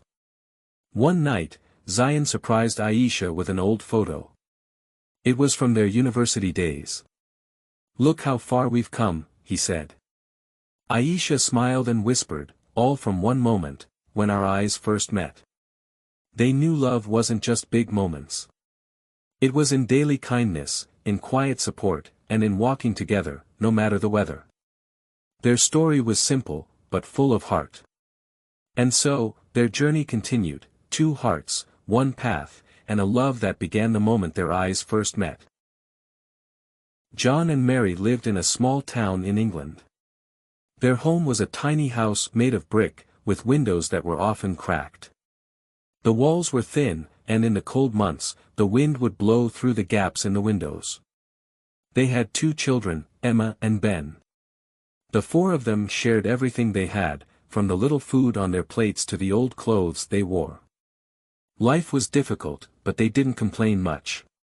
They had each other, and that was all that mattered. John worked at a factory that made tools for building houses. He worked long hours, leaving before the sun came up and returning when it was dark. His hands were always rough and worn from handling the machines all day. His wages were low, and no matter how hard he worked, it never seemed enough to make their lives easier. Every week, he would bring home just enough money to pay for rent and buy a little food.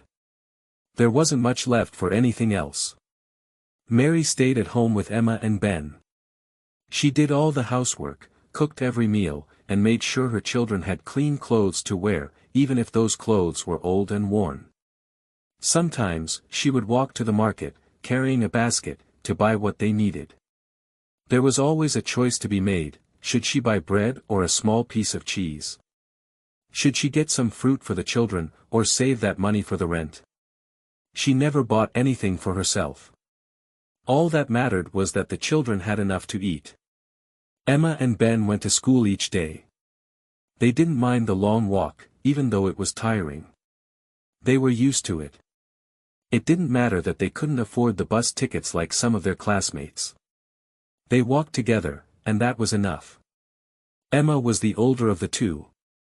She was often quiet, looking at the other girls who wore new shoes or had their hair done in pretty styles. Emma wanted to be like them, but she never complained. She knew that her family didn't have the money for those things. Ben was younger and had a different view of the world. He didn't care about the new clothes or shoes. He was happy to play with whatever he could find. Sometimes, he would make up games with sticks and stones.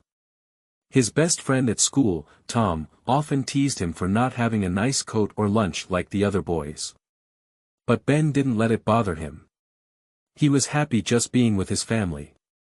After school, the children would rush home.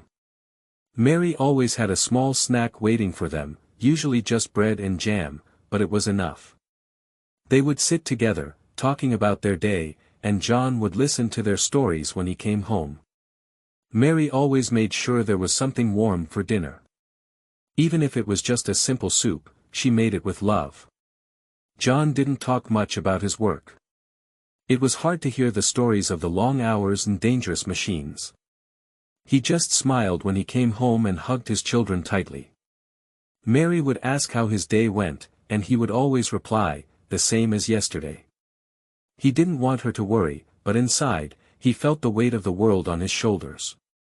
He wanted to give his family a better life, but it seemed impossible. Every night, before bed, he would close his eyes and wish for a change, for something that would make life easier. One day, something small happened that brought a bit of hope to their lives. John came home earlier than usual, and his face looked different. "I have something to tell you," he said, sitting down at the table. "What is it?" Mary asked, her eyes bright with curiosity.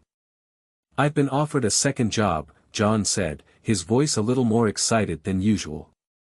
"It's not much, but it will help us." Mary's heart lifted. She knew it wouldn't be easy for John to work even more hours, but she also knew it was a chance to improve their situation, even if just a little. That night, the family ate dinner together, and for the first time in a long while, there was a sense of hope in the air. The next few weeks were filled with change. John started his second job at a different factory that worked during the night. He was exhausted, but he kept a positive attitude.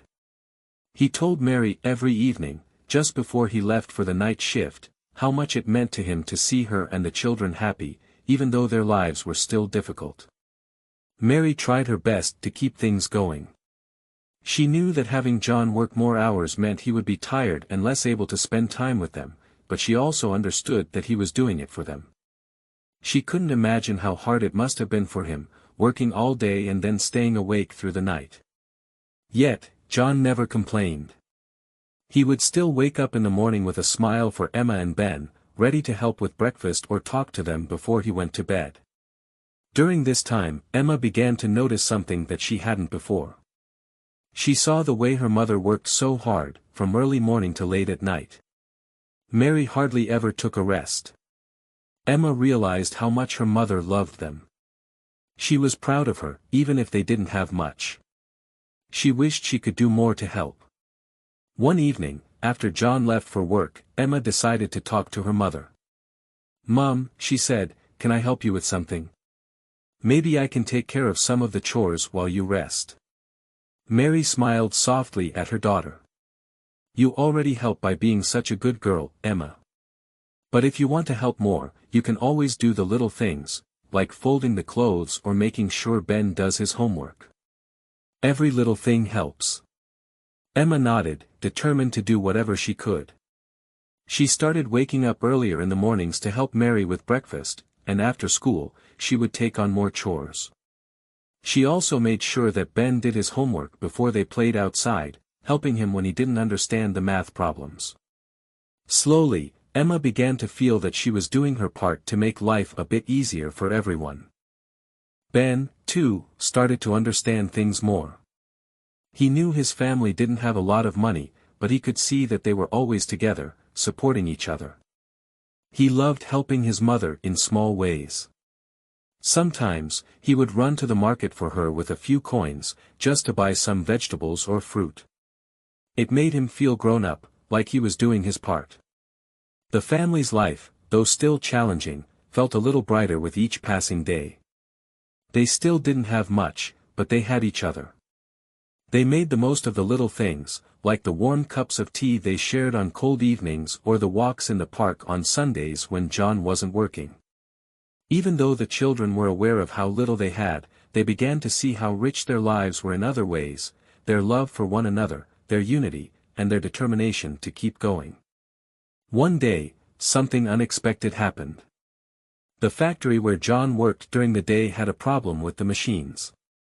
There was an accident, and the factory was forced to close for a few days while repairs were made. John was nervous when he heard the news. He wasn't sure how they would manage without the extra money from his day job. But then, something even more surprising occurred. A man from the local church, Mr. Green, came to their door one afternoon. He was an older man with kind eyes and a gentle smile. He introduced himself and asked if they needed any help. "We heard that John might be out of work for a little while," Mr. Green said. "We just wanted to check in on you. The church has some food we can share, if you need it." At first, Mary was hesitant. She didn't want to take charity, but Mr. Green insisted, saying that everyone in the community helps one another. He handed her a bag filled with bread, milk, and some canned food. It wasn't much, but it was enough to help them through the next few days. "Thank you," Mary said, her voice full of gratitude. Mr. Green smiled again. "Take care of each other. And if you ever need anything else, don't hesitate to ask." That evening, when John came home, he was surprised to see the bag of food on the kitchen table. Mary explained what had happened, and John felt a deep sense of relief. For the first time in a while, he didn't feel the heavy weight of worry on his shoulders. He knew they would be okay, at least for the next few days. As the days passed, John returned to work, and things slowly returned to normal. But that small act of kindness from the church reminded them of the good in the world, and how people could come together, even when life was hard. The next few months continued to be a mix of hard work and small moments of joy. Emma and Ben continued to grow, learning to appreciate their family's sacrifices and the love they shared. John and Mary worked tirelessly, but they also found moments of peace in their togetherness. One day, as they sat around the table eating a simple meal, Emma looked up at her parents with a smile. "Mom, Dad," she said, "I think we're really lucky, aren't we?" John and Mary both looked at her, surprised by her words. "We may not have much," she continued, "but we have each other, and that's enough. We're a family, and that's the most important thing." John's heart swelled with pride. He looked at Mary, and she smiled at him, her eyes filled with love. They didn't need anything else. Life might never be easy for them, but they would always have the strength to face it together. As the seasons changed, so did the family's routine. John continued working long hours, but he had started to feel the toll it was taking on him. His body was tired, and his mind was often clouded with thoughts of his family's future. The hope he had when he first began working the second job slowly started to fade. Even though they were getting by, life still felt like an uphill battle. Mary, too, felt the weight of their situation. She knew how hard John worked, and she appreciated every sacrifice he made. But it wasn't easy being the one who kept everything together at home. Sometimes, when she was alone after the children had gone to bed, she would sit quietly in the small kitchen, thinking of all the dreams she had once had. She had imagined a life where she and John could give their children the things they deserved: new clothes, holidays, and a house that didn't creak in the wind. But despite the challenges, there were moments of light. Mary would often walk into the small garden they had at the back of the house, where they grew a few vegetables. It wasn't much, but it was theirs.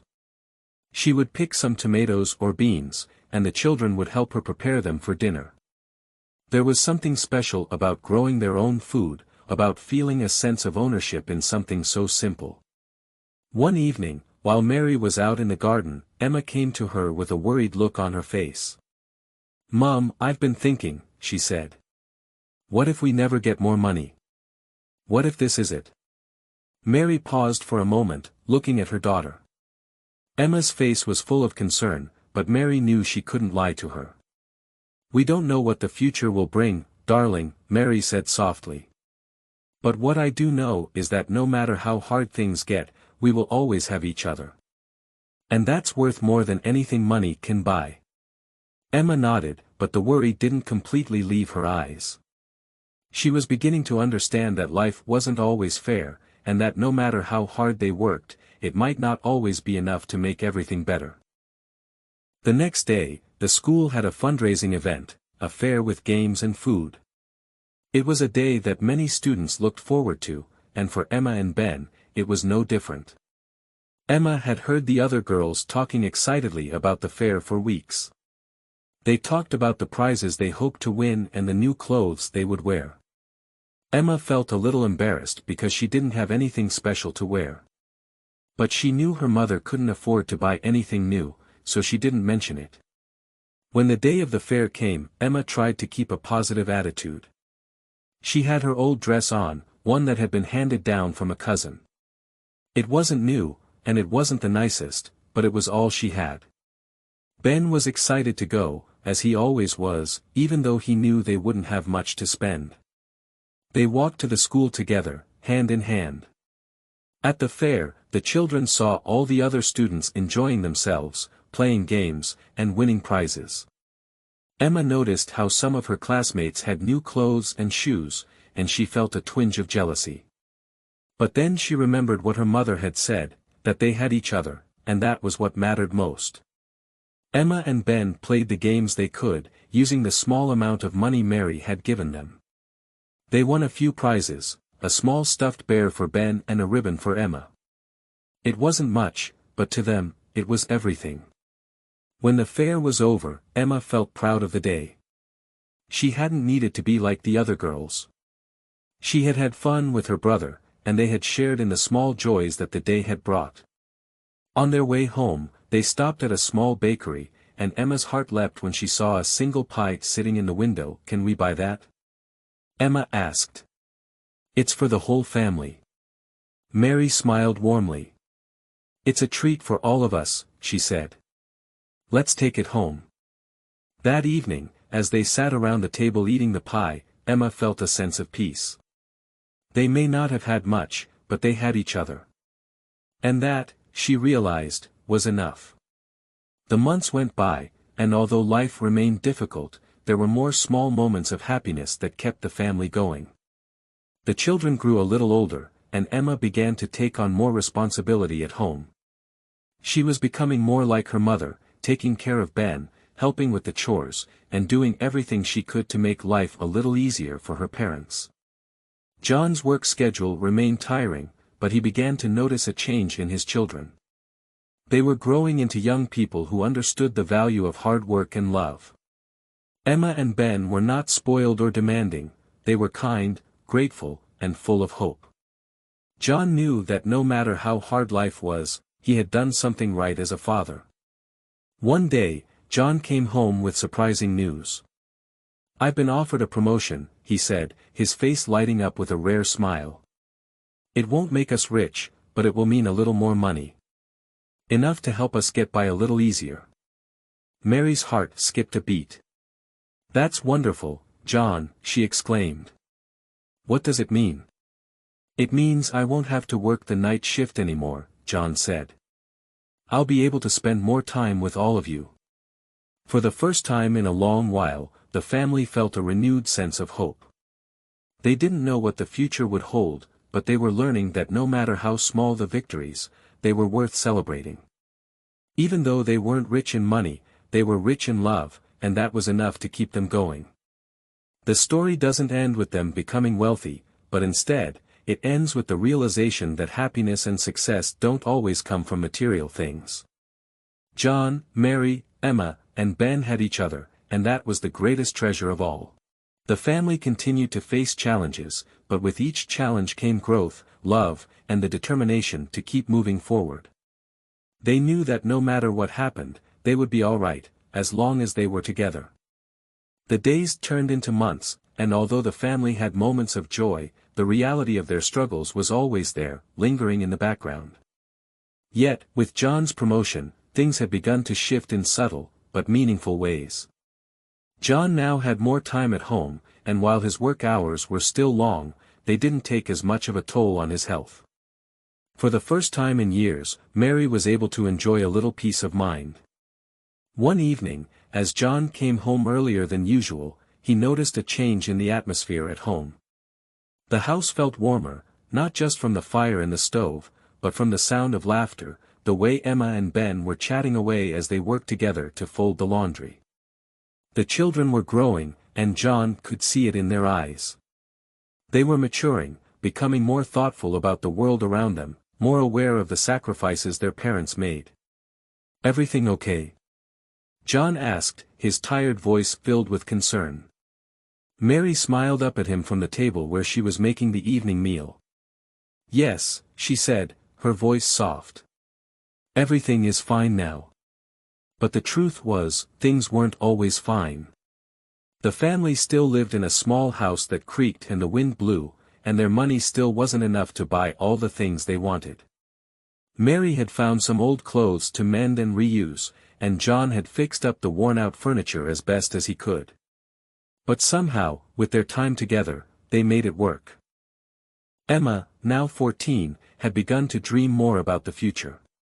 She knew she wanted to help her family, but she wasn't sure how.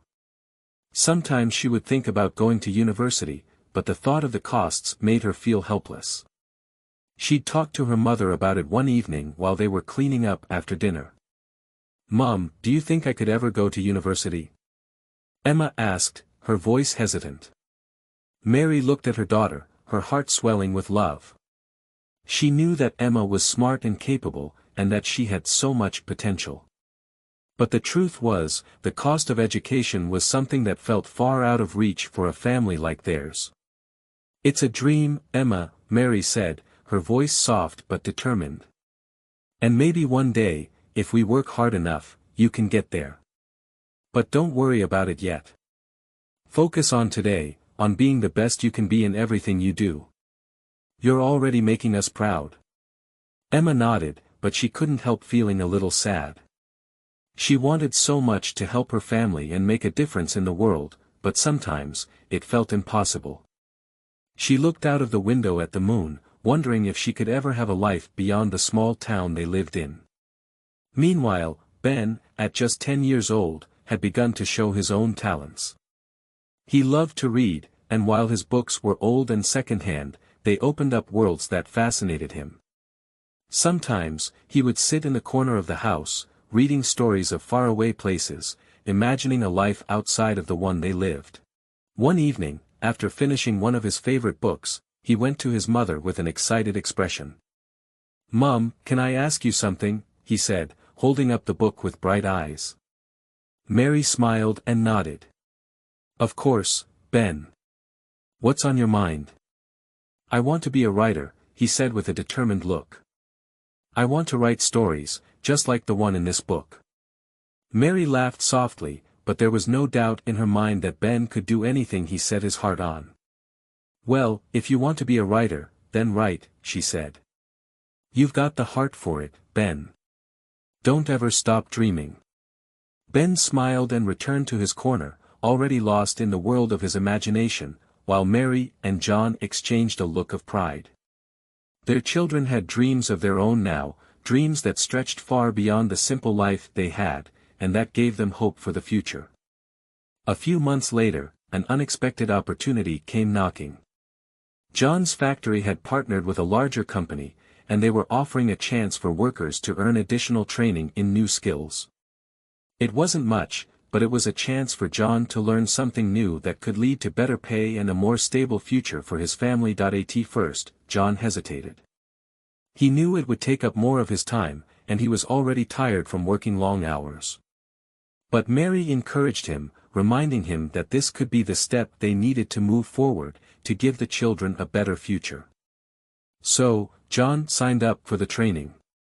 The first few weeks were hard. John came home late every night, often exhausted and frustrated. But Mary supported him, taking on even more responsibility at home to give him space to focus. Emma and Ben noticed how hard their father was working, and they tried to make things easier for him by doing their chores without being asked.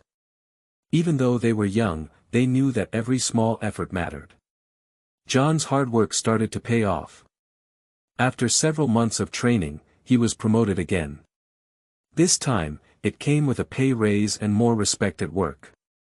John was thrilled, but it wasn't the money that made him feel the most accomplished. It was knowing that he had worked hard for it and that it would help his family. One evening, as the family sat down for dinner, John shared the good news. "I've done it," he said with a smile. "I've been promoted again. And this time, we'll be able to save a little more. I'll have more time at home, too. Mary's eyes sparkled with joy. That's amazing, John. I knew you could do it. Emma and Ben cheered, excited for their father. But then Emma, who had been quiet, spoke up. Dad, do you think we could use some of the money to send me to college? I want to learn and help you. John looked at his daughter, his heart swelling with pride. He had always wanted the best for his children, and the idea that Emma could go to college, even though it seemed impossible a year ago, was now within reach. He placed his hand on her shoulder, a proud father.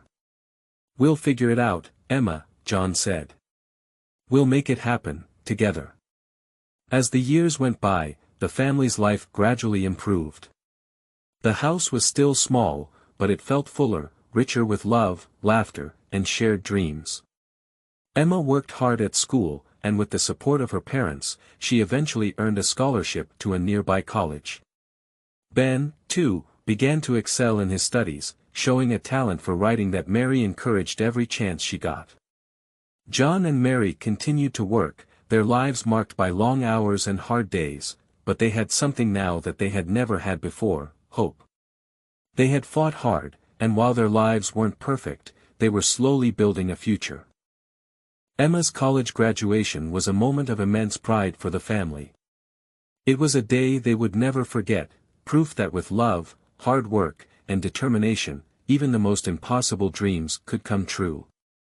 And so, the story of this small, poor family in England did not end with wealth or luxury, but with something far more valuable, a legacy of love, perseverance, and the belief that no matter where life started, it was always possible to create a brighter future, as long as you had each other. As time passed, Emma's life at college became more of a reality. The transition from high school to university was both exciting and overwhelming. She had never imagined that she would actually get a chance to study further. When she received her scholarship, it had felt like a dream she never thought would come true. But now, sitting in a classroom for the first time, she realized how much effort had brought her to this point, years of working hard, sacrificing, and never giving up.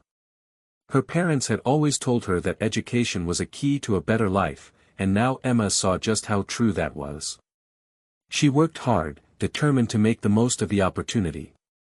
Her days were filled with lectures, assignments, and exams, but she always made sure to stay connected with home. Every week, she would call her mother, letting her know how she was doing, asking about Ben and John, and making sure they were all well. Emma's dreams were no longer limited to just the hope of a better life for herself. She wanted to give back to her parents, who had worked so hard to give her this chance. She would often lie awake in her dorm room, thinking of ways to make them proud, wondering how she could repay them for everything they had done. Meanwhile, back at home, life had its own set of challenges. Mary and John had become accustomed to the quiet of their house without Emma's constant chatter. They missed her, but they were also incredibly proud. They would talk about her often, always with smiles on their faces, proud of the woman she was becoming. They could see that their sacrifices were paying off in ways they never imagined. Ben, now 13, was also growing more independent. He had developed a passion for writing that took over much of his free time. Every evening, after dinner, he would retreat to his small desk in the corner of his room, where he would write stories about characters and adventures. John and Mary noticed his passion, and even though they didn't have the money to buy him fancy materials, they made sure he always had a notebook and pencil. One evening, after Ben had come home from school, he rushed into the living room with an excited grin on his face. "Mom, Dad, I've been selected to read my story at the school assembly," he exclaimed, his voice full of pride. John looked up from his newspaper, his eyes lighting up. "That's fantastic, Ben. What's it about?" Ben sat down, holding his notebook tightly. "It's about a boy who goes on an adventure to a land full of magic and dragons. I've worked so hard on it." Mary's heart swelled with pride. "You're going to do great," she said, giving him a hug. "Just remember to enjoy it. And know we're all cheering for you." The day of the assembly came, and Ben stood in front of the whole school, nervous but excited. His story was simple, yet full of wonder and imagination. The audience listened in silence as he read, and when he finished, the room erupted in applause. Ben smiled shyly, his face turning red with embarrassment, but the pride in his heart made him feel like he could conquer anything. Later that evening, when the family sat together for dinner, Ben shared his experience. "It was amazing, Mum, Dad. Everyone liked it." John ruffled his hair. "We knew you could do it, Ben. You've got a real talent. Keep writing." Mary added, "No matter what, keep chasing your dreams, Ben. We'll always be here to support you." It was moments like these, moments of shared pride and joy, that reminded the family just how far they had come. It wasn't always easy, and there were still hard days, but they had each other. And that made all the difference. The months flew by, and Emma's time at college came to a close. Her graduation day was a day the family would never forget. It was a celebration not just of Emma's hard work, but of everything her parents had done to get her to this point. They had sacrificed so much, and now, their daughter was standing tall, ready to step into the world. John and Mary couldn't have been prouder. They had given their children something they had never had, the opportunity to reach for their dreams. It wasn't just Emma who was graduating, it was the entire family, in a way. Each step they had taken together had led to this moment. Emma had worked hard, but so had they. When Emma gave her speech at the graduation ceremony, she spoke not only of her own journey but of the sacrifices her family had made. She spoke of the long nights John had worked and the love and care Mary had given her, even when things were hard. She dedicated her success to them, the people who had always believed in her. As the ceremony ended and the family met outside, Emma could hardly contain her excitement. "Mom, Dad, I did it. I graduated." Tears welled in Mary's eyes as she hugged her daughter. "You've made us so proud, Emma. This is just the beginning." John, too, felt a lump in his throat. "You've worked so hard, and it's all paid off. We knew you could do it." After graduation, Emma found a job at a local nonprofit organization, working to help others who were in situations like hers. She wanted to give back, to help people who were trying to make their way in life just like she had. Her first paycheck, though modest, meant more to her than anything she had ever earned before. She sent part of it home to her parents, wanting to help them in any way she could. "Here," Emma said as she handed Mary an envelope one evening. "This is for you." Mary opened it to find the money. "Emma, you didn't have to do this," she said, her voice filled with emotion. "I want to," Emma replied. "You've given me everything, Mum. Now it's my turn to give back." As the years passed, the family continued to grow. Emma moved into her own small apartment, but she made sure to visit her parents regularly. She was still young, still learning, but she knew that the path she was on would eventually lead her to where she wanted to be. And no matter how far she went, she would never forget where she came from. Ben, too, continued to write. He won several local writing competitions and even had his first short story published in a small magazine. His dream of becoming a writer seemed more and more possible with every step he took. John and Mary supported him, just as they had supported Emma, proud of the young man he was becoming. One evening, as the family sat down for dinner, Emma looked around at the people who had made her who she was. She thought of how far they had come, the struggles, the sacrifices, the love, and realized something important: they hadn't just survived their difficult circumstances. They had thrived. And it was all because they had each other. She smiled, thinking about her next steps, but also feeling immense gratitude for everything her parents had done. And she knew, no matter where life took her, that the foundation of love and support her family had given her would always guide her forward. "Thank you, Mum." "Thank you, Dad," Emma said softly, looking at them both with tears in her eyes. "For everything."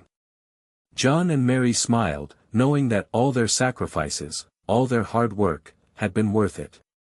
They had built a family that loved each other fiercely and never gave up on their dreams, no matter how impossible they seemed. And so, as life continued for the small family, they knew one thing for sure: the greatest treasure they could have was each other. And with that love, they would always find their way, no matter where their journey took them. As the years passed, Emma settled into her new life with a sense of purpose. Her job at the nonprofit organization was rewarding, but it wasn't easy. She worked with families who had faced hardships similar to her own, people who were struggling to make ends meet, who often had dreams that seemed impossible. Emma felt a deep connection to their stories, and each day she worked with them, she was reminded of her own family's journey. At first, the work was emotionally draining. There were days when she felt as though the world's problems were too big for one person to solve. But every time she received a thank you note or a small smile from someone she had helped, Emma felt a sense of fulfillment. She was doing the kind of work that meant something, work that helped lift people up and gave them hope, just as her parents had done for her. One day, while Emma was helping a single mother with a housing application, the woman said something that stuck with her. "You know, I see the way you care about everyone here. It's like you really believe we can do it. You remind me of my own daughter. She's young, but she has that same fire in her eyes. Maybe one day, she'll be doing something just like you." That evening, when she spoke to her parents, she shared the story. Those words stayed with Emma for days. She had always known she wanted to give back, but hearing someone else speak of her work as an inspiration reminded her of her own journey.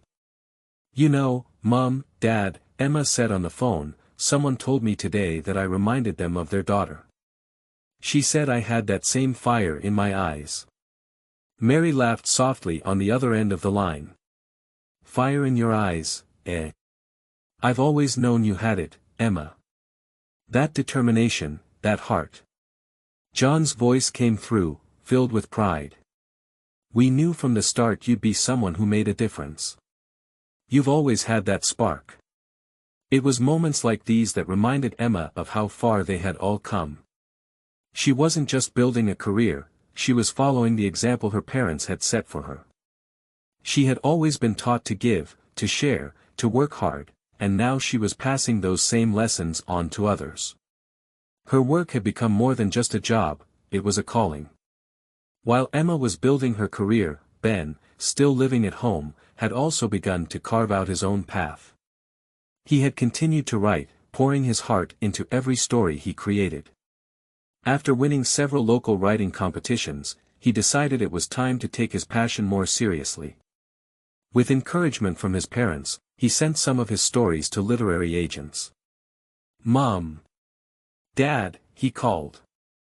"I got a response. They want to publish my story." Tears filled Mary's eyes as she rushed over to hug him. "This is amazing, Ben. You did it."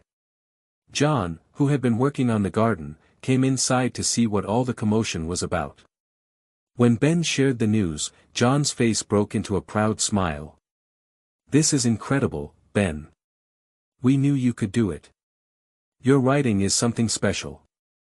You've worked hard for this, and now you're seeing the results." That evening, they sat down to a celebratory meal, the whole family beaming with pride. Ben couldn't stop smiling. It felt surreal, like the beginning of something big, something that he had always dreamed of but had never thought was possible. As the months went by, Ben's book began to take shape. He worked closely with the publisher, going through edits and adjustments, learning about the process of becoming a published author. It was hard work, but Ben was determined to see it through. The sense of accomplishment he felt when he saw the first printed copy of his book was indescribable. "Look, Mom. Look, Dad. It's here." Ben held up the book, the cover still fresh with ink.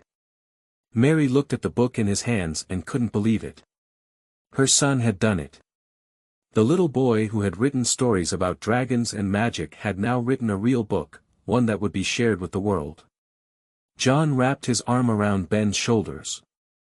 "You're going to go far, son. We always knew you had the talent. Keep at it. The world is waiting to hear your stories.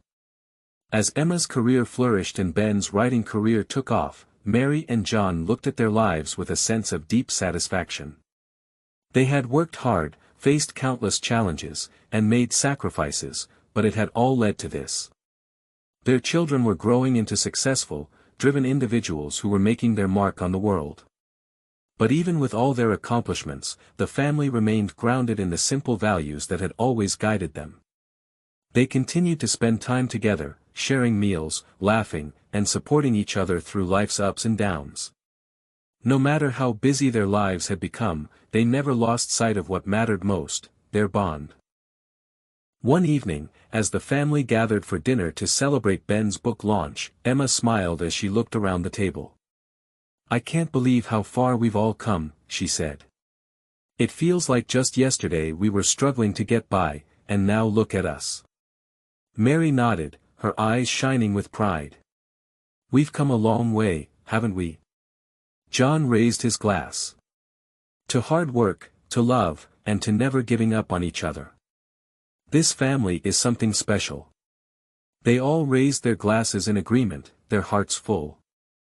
It wasn't just about the success they had achieved, it was about the journey they had taken together. The struggles, the small victories, the quiet moments, and the loud ones. It was all part of their story. As the years passed, Emma and Ben continued to make their own marks on the world. Emma was promoted at her nonprofit, taking on more leadership roles and continuing her mission to help those in need. Ben's writing career took off, with several more books published and a growing fan base. Their parents, though retired, continued to support them in every way they could. The small house they once lived in had long since been replaced by a new one they could afford because of their hard work and sacrifices. And yet, no matter how much their lives had changed, they remained the same in the ways that mattered most. They had each other. They had love. And they had the knowledge that no matter where life took them, they would always have a home in one another. As the years went on, Emma's career took an unexpected turn. What had started as a modest position in the nonprofit organization grew into something far more influential. She was promoted several times, gaining respect not just for her dedication but for her ability to connect with people in a way that made them feel seen and heard. The passion she had for helping others, combined with the understanding of hardship she had grown up with, made her an invaluable asset to the organization. Emma's work began to take her all over the country, and at times, even abroad. She was invited to speak at conferences, to share her story and the lessons she had learned. It was a strange experience at first. Emma, who had once felt so unsure of her place in the world, now found herself on stages, speaking with confidence, inspiring others who had walked similar paths. One day, while speaking at a large conference in London, Emma found herself reflecting on how much had changed. As she stood backstage waiting for her turn to speak, she thought about the small house in the countryside where she had grown up. She thought about the days when she didn't know if she could make it to college, or if she would ever truly escape the hardships her family had faced. But now, here she was, helping people who were once in the position she had been in. Her story had become one of resilience, and it had inspired others to believe that change was possible. As she took the stage, she looked out at the crowd, many of them young, hopeful faces, and smiled, knowing that her journey had only just begun. Ben, too, had continued to grow, both as a writer and as a person. His books had gained a loyal following, and he had even begun working on a second novel, one that he hoped would be even more successful than his first. The pressure was immense, but Ben found comfort in his writing. It was his way of processing the world, of expressing everything he saw and felt. His characters, his stories, were his way of connecting with others, of making sense of life. One evening, after a long day of writing, Ben sat down to dinner with his parents. He had been working late into the night recently, trying to finish the draft of his next book. As they ate, his father asked him how the writing was going. "It's going well, but it's hard. The pressure to make it as good as the first one is intense," Ben admitted, his fork paused halfway to his mouth. You can't worry too much about that, son, John said, giving him an understanding smile. The first book was a success because it came from you, your heart, your passion. You just need to keep writing what feels true to you. Ben nodded slowly, grateful for his father's wisdom. He had always admired how his father had worked hard and never gave up, no matter the challenges. That work ethic was something he had carried with him into his own life. But he also understood that it wasn't just hard work that made a difference, it was the authenticity with which he approached his writing. I'll keep that in mind, Ben said, feeling a renewed sense of determination. The next few months were filled with long hours of writing, but Ben felt more at peace with his process. The book began to take shape, and with each chapter, he felt more confident in the direction it was going. He knew that, just like the first book, this one would have its own unique journey. While Emma and Ben were focused on their careers, Mary and John were enjoying a quieter phase of their lives. With the kids growing older and more independent, they had more time to themselves. They spent their days gardening, visiting old friends, and even taking short trips around the countryside. Their love for each other had only deepened over the years, and they found joy in the simple pleasures that life now offered. One day, as Mary and John sat in the garden, enjoying a warm afternoon together, Mary turned to her husband with a thoughtful expression on her face. You know, John, she said softly, I've been thinking about how far we've come.